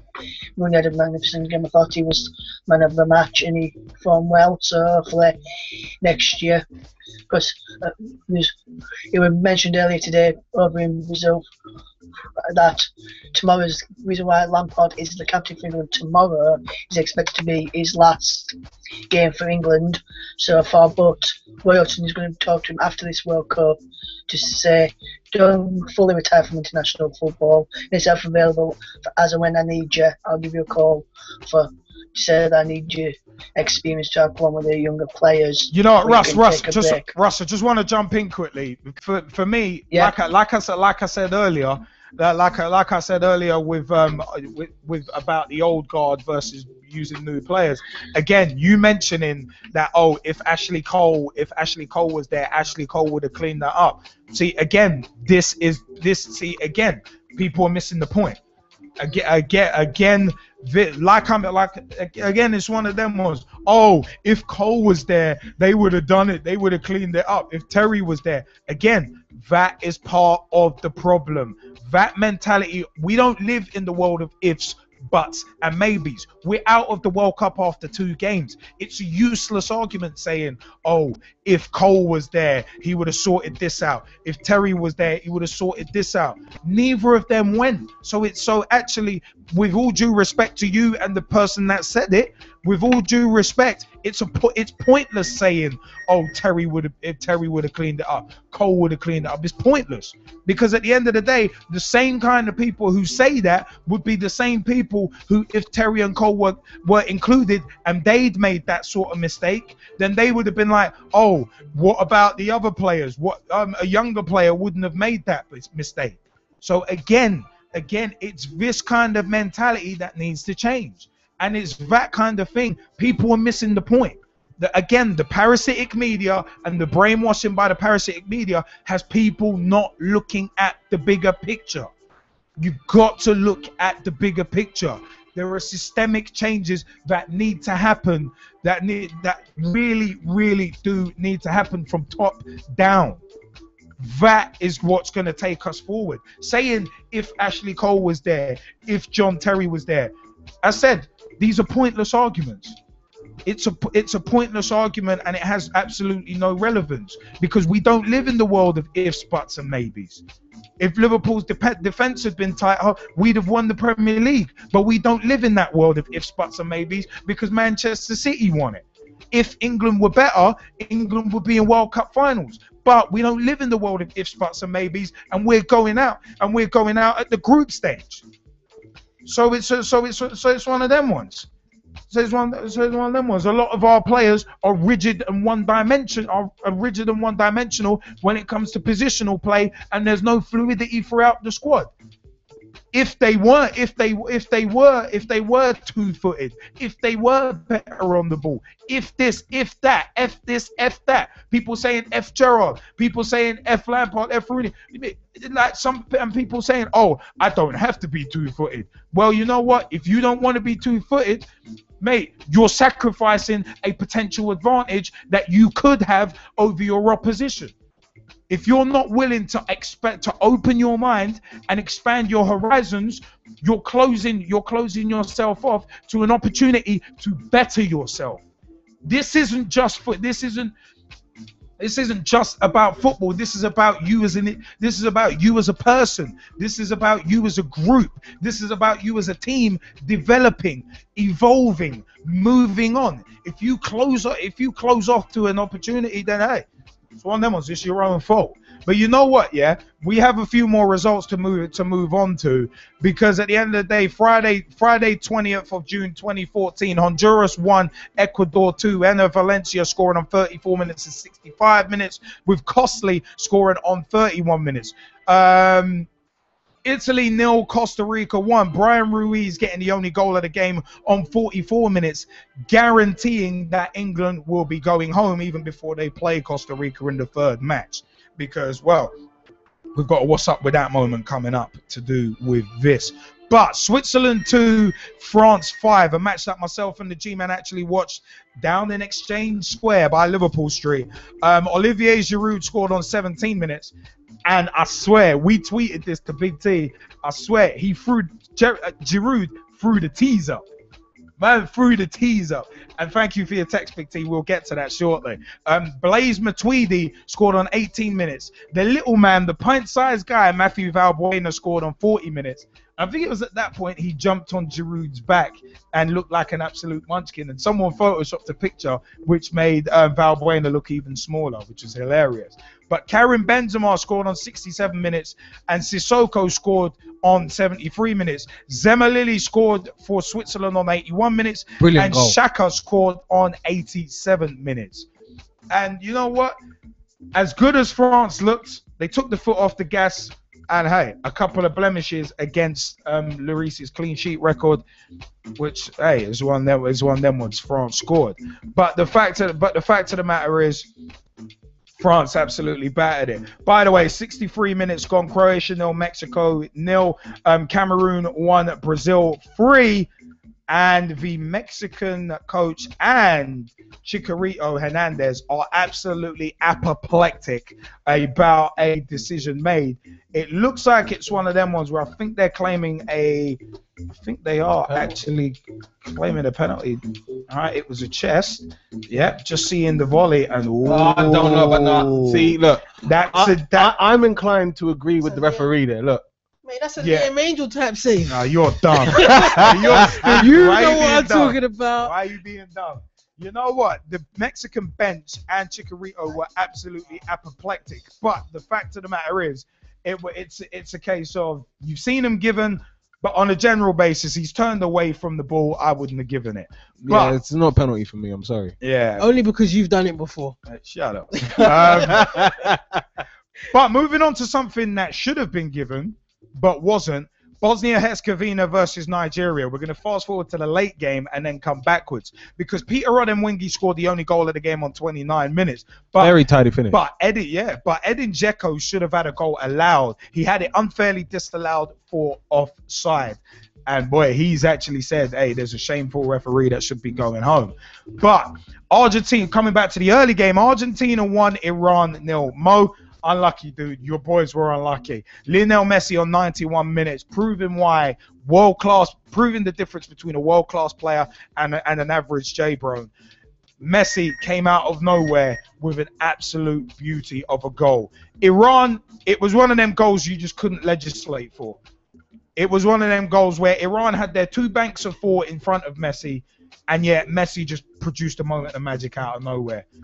I've seen that goal. Even my mate Mo Hosseini was like, you know what, he's Iranian, and he had his Iran shirt on, and he was like, nah, you know what, credit for that goal. He watched it like a good 5 times and was like, you know what, it was just an amazing goal. Messi's amazing. For that goal, I said you can't legislate for it. Iran did everything right. They did everything. They had it's one of them ones. They had 3 players around Messi doing the right thing. Yep, doing the right thing, shutting him out. The only time they didn't do it was when he scored. Yeah, but even that, they had 2 banks of 4 in front of him. No, I know. The keeper was surprised. The defense was surprised, and so was the midfield. And I said, you just can't legislate for a goal that good. And usually I'm very harsh on defenses, but that goal was just fantastic. No, you know, I have to send a big shout out to Reckless_3rd, right? And I will say this because he was making a point about Neymar, saying that, you know, the defending hasn't been fantastic and all the rest of it, blah, blah, blah, so he scores, right? But here's the thing. I know it's not quite a cold, wet evening in Stoke, but when you have the likes of Neymar performing how he's performing this evening, and you have Lionel Messi doing what he did against Iran, that's why arguably they're some of the best players in the world. It's as simple as that. Lionel Messi and for tonight, you know, Neymar, they put the team on their back. Yeah. Taking the game by the scruff of the neck and was like, right, that's mine. Yeah. And they scored. Yeah. And subsequently the team was either winning or won. So what more can you ask for? I mean, it's one of them ones. I mean, you look at it. You got guys like Portugal with one-man team, clearly. Oh, absolutely. And that, but it's just one of them ones. It was fantastic. It was fantastic goal by Messi. But then you got Germany 2, Ghana 2. Great game. Goetze, Great second game. half just sparked into life. I mean, Goetze scored on 51 minutes. First, 3 minutes he later, heads it into his knee. yeah, and scored. Slightly Brilliant. fortuitous, but Andre Ayew, What Mate, a it was goal. one of them ones. What a He goal. scored on 54 minutes, and Asamoah Gyan scored on 63 minutes to give Ghana the lead. We What- saw the choreographed What a celebration. That's all I'm It saying. wasn't as good as Colombia's, though. No, Colombia, no. when it comes to choreographed dancing and Yeah. dancing celebrations, Colombia, you have it down pat. Chris Rodriguez, big shout out. One of them was Andres Rodriguez, aka Dresky Drizzle on Twitter. Sorry, on Facebook. Big shout outs. Colombia, massive. All my Colombianas. It's one of them. They've got it down pat. But Miroslav Klose scored on 71 minutes. Record. And what a goal. Record. Yeah, it's one of them ones. That goal meant so much. He's now equaled the original Ronaldo R9's record, and R9 has been quick to congratulate him. Claro Ronaldo. It's one of them ones, man. At the end of Welcome the day, to the club was the official tweet. Absolutely amazing. Yeah. Absolutely amazing. But I will say this, at 2-1 up, I think it was Jordan Ayew. If he squares the ball to Asamoah Gyan, right? Tap in, 3-1, game over, fork, sauce, done. Literally, like the game is over at that point, if that happens. And he wastes a brilliant chance. I was talking to Damien, aka DJ Damos, right, about this on Twitter. Shout out to him. And he was saying that, look, right about now, that is the perfect example of a player who was literally too hyped, right, not realizing who he's playing against in Germany, and he could go by himself. No, Germany is Germany. This is literally what Damos has said. He said, Germany is Germany. You pass that and you make sure that you score the goal. Because look what happens. Closer comes on, not only equalizes the game, but gets a legitimately legendary goal. Yeah. Whereas if he squares it, gives it to Gyan finds the bottom corner, the game's over. So, as we say, football's a cruel game, and it is what it is. Speaking of a cruel game, Sunday 22nd of June 2014, Belgium 1, Russia 0. Origi scoring the only goal of the game on 88 minutes. Absolutely brilliant.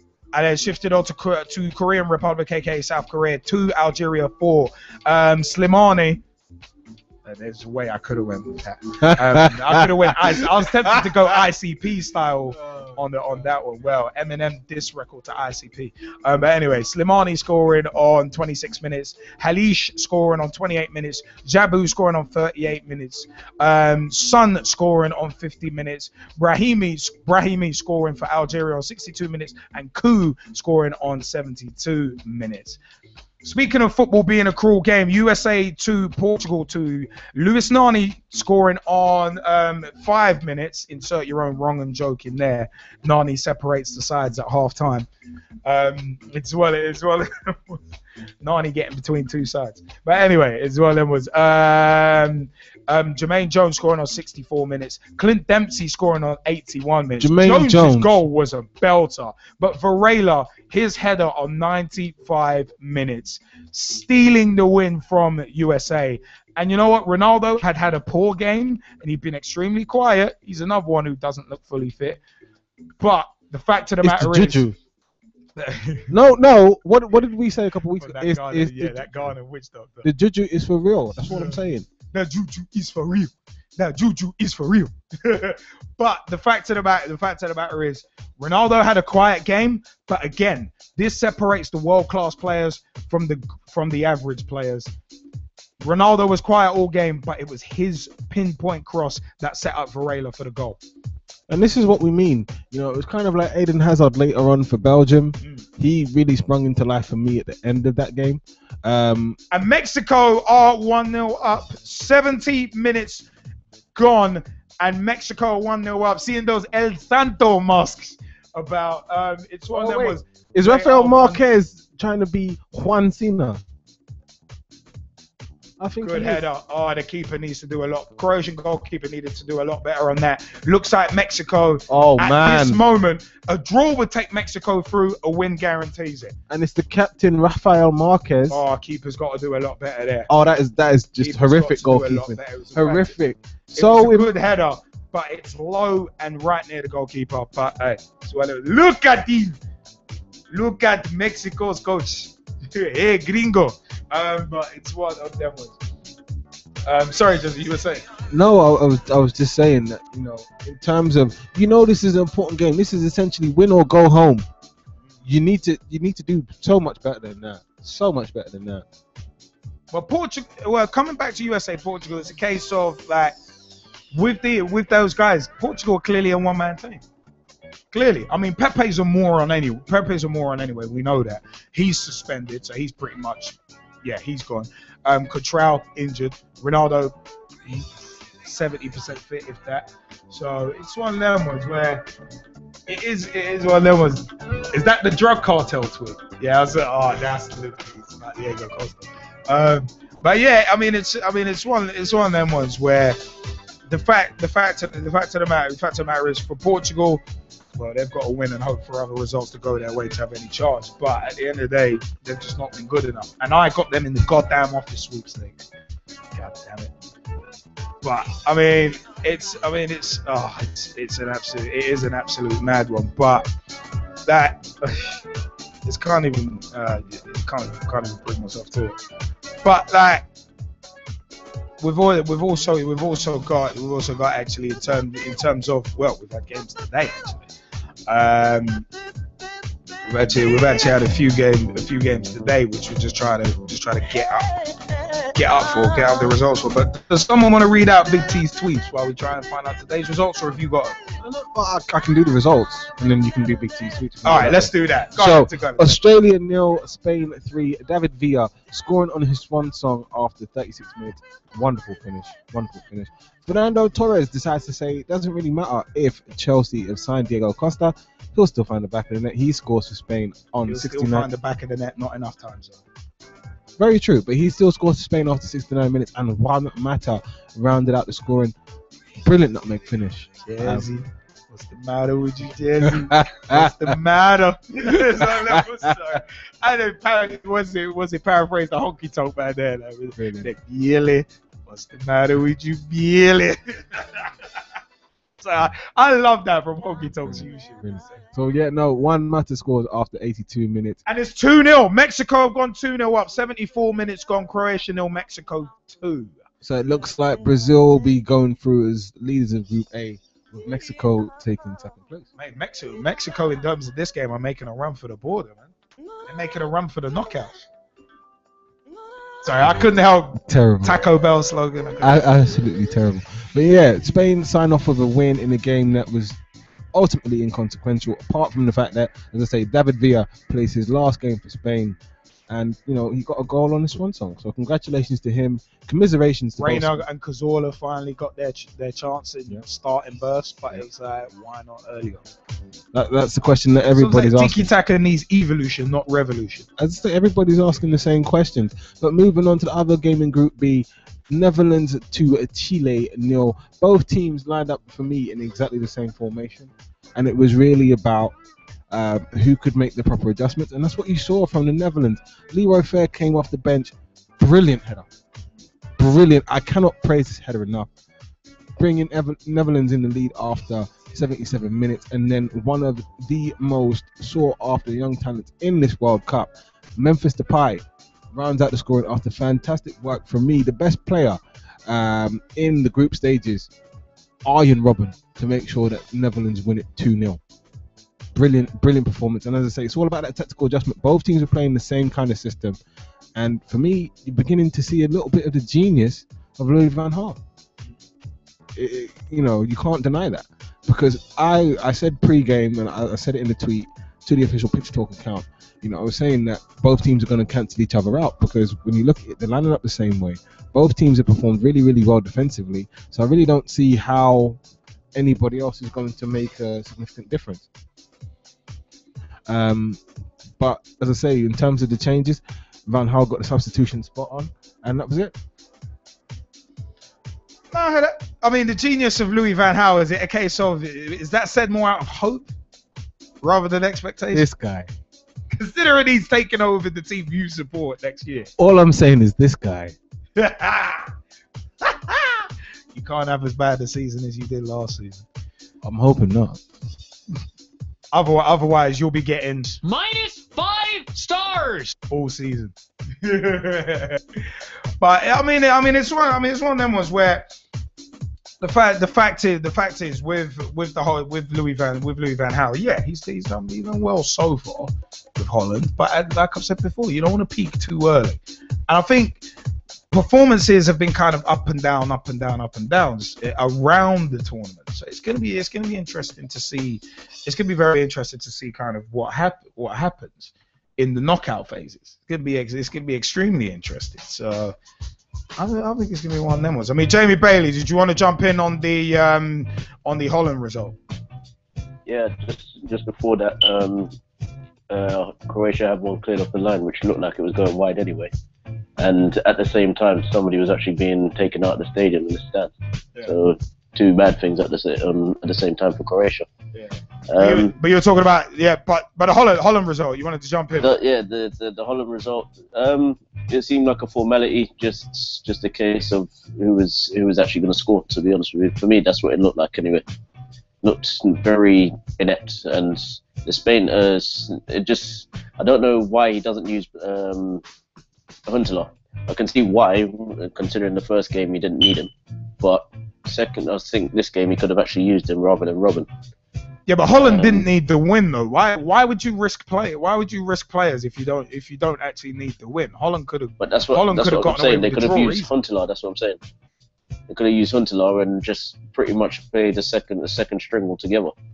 But then I think you have to look at the whole setup tactically, right? If you look at Arjen Robben and you look at Jermaine Lens, okay, both of these guys have a lot of pace to burn, right? And the whole aim of their system is literally to hit you on the counter, get behind the back line, and make.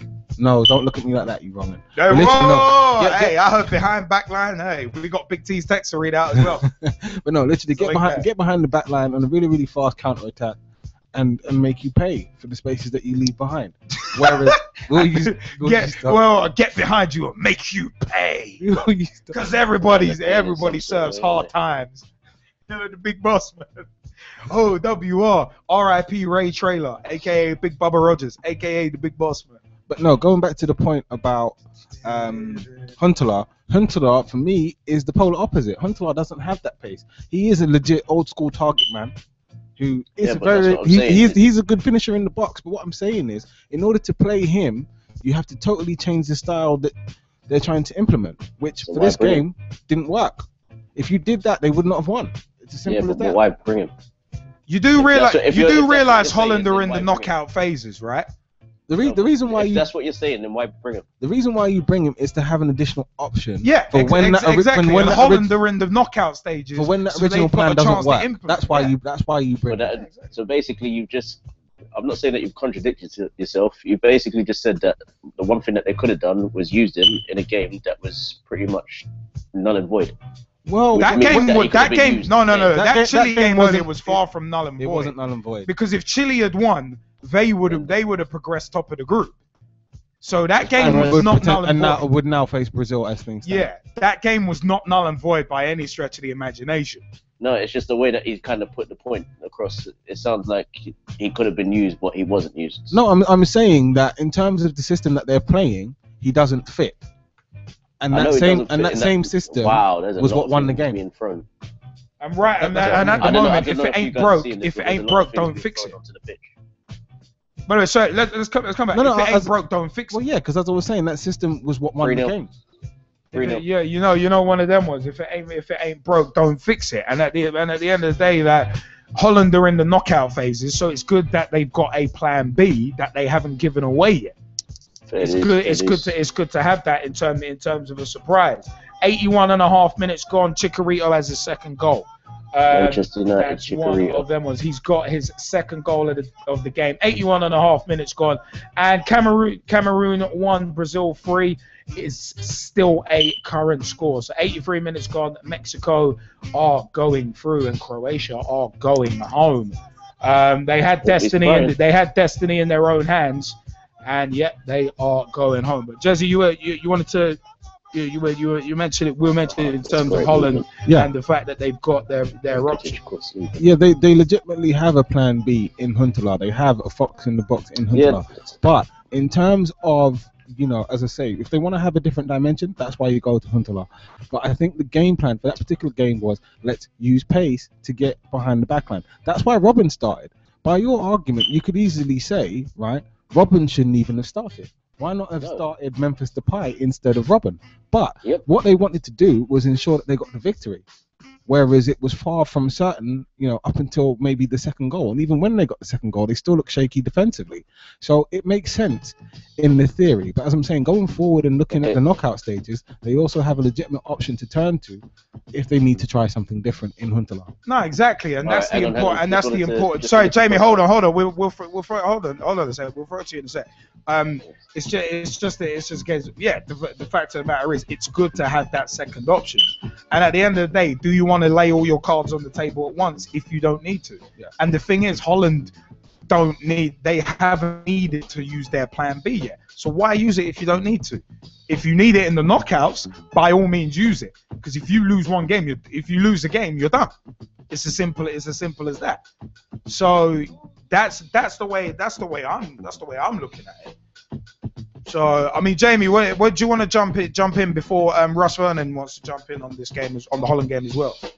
Yeah, sorry, I was just seeing just before you saying anything, you said that Chikaruta had 2 games in this game, 2 goals in this game.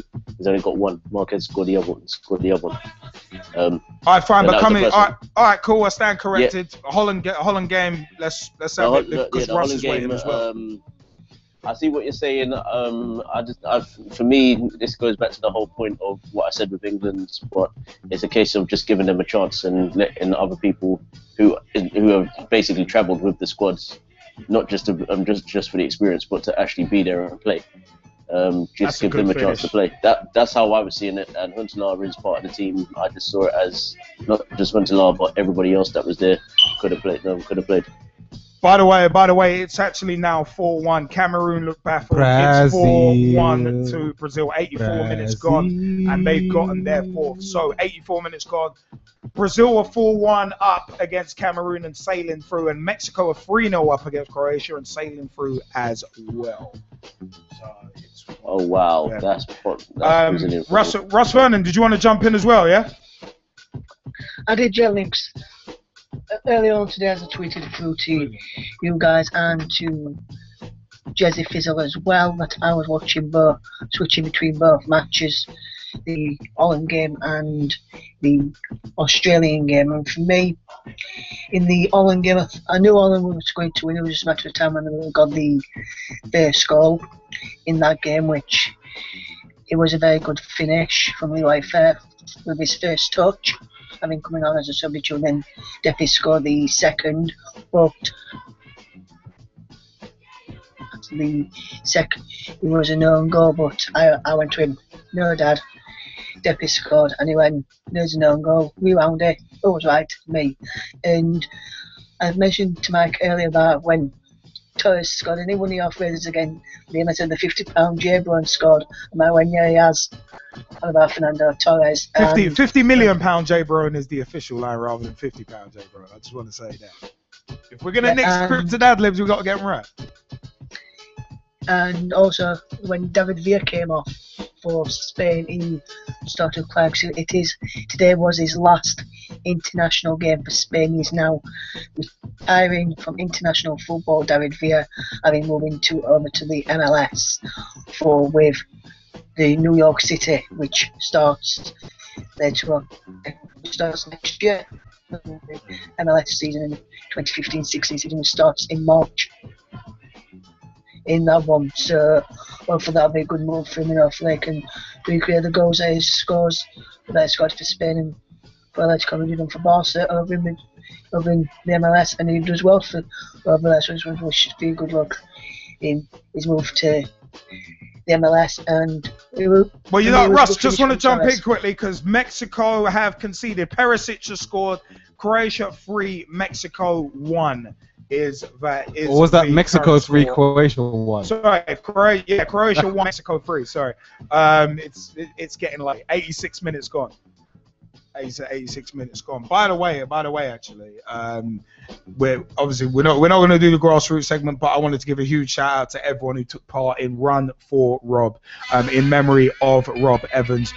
Big shout out to Minch, to Pete Snell, to Barry Clark, Mark Furness, all of the guys who ran, Ollie Wooden, among others who actually ran. I wish I could have been there, but today is actually the day, a year to the date that Rob Evans actually passed away after that crash in the Nice Triathlon. So it's one of them ones. Guys, fantastic. Raised over, I think it's nearly $6,000 that they've raised, and the target was actually $5,000 for the East Anglia Air Ambulance, and also the Multiple Sclerosis Centre up in South Yorkshire as well.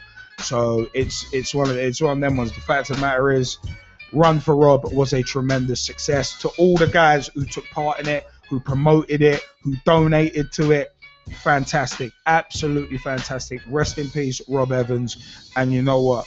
To the Ibis lads who came together and did the run, you know what? Fantastic stuff. And by the way, the T-shirts that were designed by Pete Snell looked fantastic. So it's one of them ones. But yeah, I just wanted to kind of say that before we shift on. As I said, congratulations to Ibis Football Club, ibisfc.co.uk, at ibis_football on Twitter, and facebook.com/IBIS, ibis.fc on Facebook as well. And not a good challenge. We've seen a red card as the redness kind of took over. 88 minutes gone, and Croatia are now down to that's 10 nasty. men. Not a good challenge. Not a good challenge as well. You know what? In terms of England's World Cup, it's been a case of but we are still here with your Monday Night Football and Fix. We got a final segment to round out the show, so it is time for us to pause and switch and move and groove on. You know what? It is time for us to go into the home straight of the show. And how are we going to do that? We're going to go with...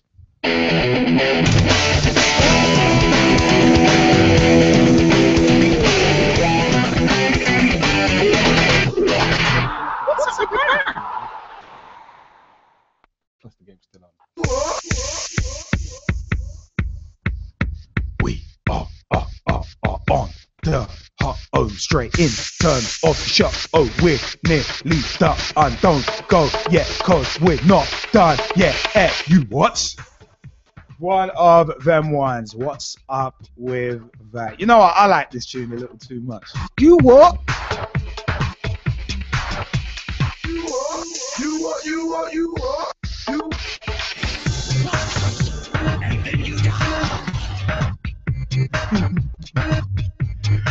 I was trying to mix that in. It would have been one of them ones.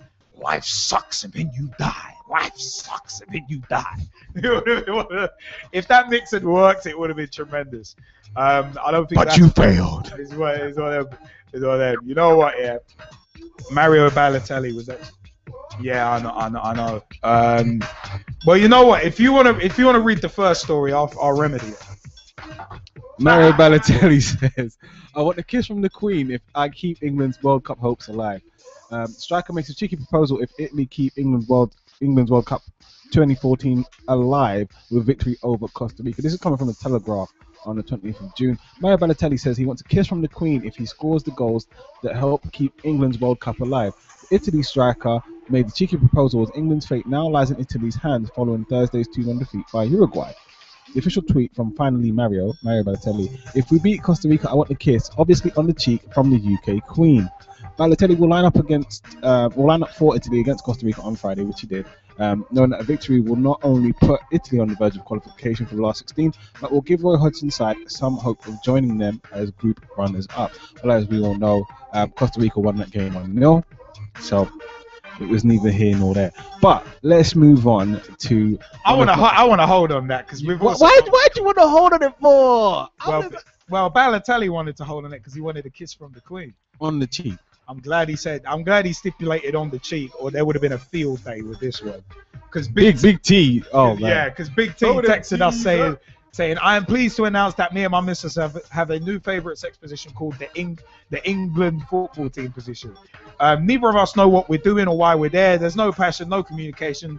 It's over far too quickly, and when it does, I know it will be at least 4 years before it happens again. I love it. Oh my goodness. On the subject of kissing, it had to be brought up. Oh my goodness. Also, he said, how many Man United players does it take to change a light bulb? 4. 3 to watch while 1 screws it up. Yes, Big T. There's more as well. England's World Cup highlights DVD is coming out soon, and it contains so much crap. It's called 2 Goals, 1 Cup. Wow. Wow. Oh my word. You went there. And you know, this one is terrible. Since Italy failed to beat Costa Rica, Mario Balotelli now has to give Prince Philip a room job. No.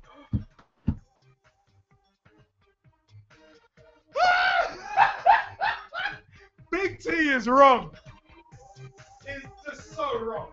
All day, every day. It's so wrong. It's so wrong. Oh my word. So wrong. So wrong. So Cannot wrong. believe that. But let's move on let's go back actually to the 19th of June. Courtesy of Eurosport, 6-year-old Celtic fan applied for vacant manager's job. Okay. Now, for those of you who don't know, this is Kieran Hedridge. Okay. And he got a really, really nice letter. But Neil Lennon, as you know, was busy working, doing some punditry for the BBC, having left the job. Apparently, Roy Keane, Henrik Larsson, David Moyes, Owen Coyle, and Steve Clarke have all been linked with the chance to take over the former European Cup holders and Scottish champions. But they have actually gone with Ronnie Deila. Here's the thing. There would have been a few disappointed figures about not landing the post, but 6-year-old Aiden Hadridge, who for me is just brilliant. He actually decided that he's going to bounce back from the rejection, and he got sent a letter from the club, and the letter pretty much went like this: as you all know, we have appointed Ronnie Deila as the new football manager, said Lowell in his letter to Aiden. I believe Ronnie has knowledge, enthusiasm and confidence that is necessary to take the club forward and deliver continued success. I am really pleased to learn that you would like to be the Celtic manager, and maybe one day that will happen. In the meantime, I hope you're enjoying school and are looking forward to the summer holidays, which I just think is absolutely class.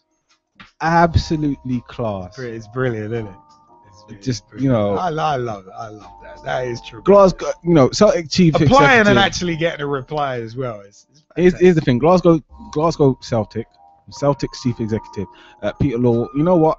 I have to salute you because we need more of that in football. Here's the thing, this young man is going to hold on to that letter. He's going to go on through primary school, secondary school, college, possibly university, and he's going to apply again in a few years. Of course. And you know what? I hope he gets a chance. I really do. Just based on this, because for him to have taken the time to go and apply is absolutely brilliant. And the mere fact that you guys have actually gone and legitimately sent a legit reply, not just one of those standard letters that you send out to everybody, absolutely class. Absolutely class. By the way, a final score. Brazil actually ended up winning 4-1 against Cameroon. So Brazil 4, Cameroon 1, and Mexico was 3-1 as well, with a sending off. For one of Croatia's players as well. So Mexico won 3-1 tonight. So Brazil through and Mexico through as well, along with earlier on Holland and Chile progressing through as well. So 4 teams have progressed through so far in the World Cup. But you know what? One team that could progress within the next couple of days as well is Uruguay. And this story is how we're going to end the show. A very, very interesting story. And you know what? In terms of selflessness in football and salutes, wow. Uruguay doctor stopped his own cancer treatment to get Suarez to the World Cup. And this is from 21st of June 2014. An incredible story has emerged from Uruguay, which is one of the most astonishing tales of Brazil 2014. Walter Ferreira, the doctor who helped Luis Suarez recovery from a knee operation last month, is apparently suffering from cancer, but according to a report in The Independent, put his treatment on hold in order to travel to Brazil to do his utmost to help out the striker. The efforts were not in vain. Suarez put 2 goals past England on Thursday night in a 2-1 win, which put them on track to qualify for the last 16. Now, immediately after his first goal against England, Suarez ran straight over to Ferreira on the touchlines and pointed to him, and later he explained that he did so in order to give the doctor full credit. The goals were for him because of what he did for me, Suarez said. I have to thank him. I scored the goals, but he is the man responsible for them. Ferreira himself was the picture of modesty when asked about his contribution to Suarez's World Cup effort. He deserves it. He worked hard to be here today. He said, adding that Suarez would travel to Ferreira's home when he felt too ill to make it to the resort in Brazil that Uruguay used as their training complex. I couldn't go to the resort, so he would come to my house. He gave it all. His wife, his family, I'm truly grateful. Ferreira is being hailed as a national hero in Uruguay, second only to the striker himself, and it sounds as if he's found it all rather overwhelming. I have no words. Life has some ups and downs, but you have to keep fighting, he added. I'm very grateful. I'm going to keep fighting. You know what? That proves how much football means to some people. Stopping your own cancer treatment to get your main striker of your country to the World Cup is just, wow. That is dedication to the cause. It is, but I think, you know, for me personally, I have to look beyond football. I think, of course. They have such a good working relationship as two individuals that they're willing to do that, you know. So it needs to be said that I think it's a reflection of the two of them, their relationship, you know, and I have to say that commitment from one individual to another individual, absolutely amazing. And Ferreira deserves all the praise that he gets. Absolutely. Because it has such an impact, you know, not just in, as I say, not just about football, not just about Uruguay potentially qualifying, but on the country as a whole. So congratulations to him. Hopefully when he does do his cancer treatment, all goes well. And, you know, we just go from there. No, I hear that.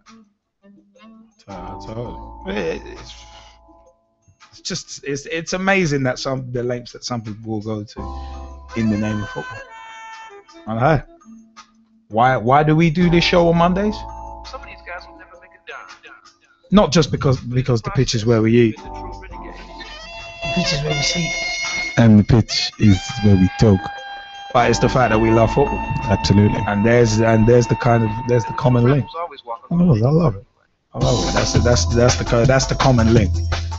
And at the end of the day, it's one level. So that's all you can really say. But it's all love, man. Yeah, man. Yeah. But hey, it's time for us to vacate the haste. Vacate the place with a haste. It's time for us to roll. But you know what? This World Cup is getting interesting. It's really cooking. It's cooking, baby. If you smell, yeah, you knew that was coming. But the World Cup is cooking. I love that theme. It's theme from 99. 98, 99. I love it. So I'm going to go home and watch Mania 11 again. Or actually Mania 12 now. But nah, it's good. But nah, it's one of them ones every single week. Remember, we're here next week too. But it is time for us to vacate the place with a haste, as Brazil through on 7 points, Mexico through on 7 points as well, but Mexico are second in the group on goal difference. So World Cup's cooking, man. Tim Cahill's goal, among others, fantastic. Yeah, absolutely. I love this one. I haven't enjoyed one this much since 98. It's the gift that keeps on giving for me. 2002 wasn't too bad, but it was one of them. It's a gift that keeps on giving. Legitimately. Just like Man United last season. Couple right on the track on. Really? You're damn right. But you know, once again, a shout out to all the guys who did run for Rob for Ibis FC, and also a big time shout out to the Glennet Southern Amateur League at Glennet SAO on Twitter, who actually put the Run for Rob information on their website as well. Thank you for that. It makes me proud to be part of Ibis Football Club, to see how the guys can come together, and especially Minch as well, organising everything. It was just fantastic. You know, it is time for us to roll. So we got to pause that particular track that we are on, just as it comes to an, just as it actually just came to an end at the perfect time. But let's give everyone a wave, and then bye. Bye, Tara. It's on there. G-Man, are you not gonna say bye? Nah. Do I need to cue the, I'm gonna say, do I need to cue the track up? You breakfast. Anyway, I love that, champ. You know, it's time for us to roll because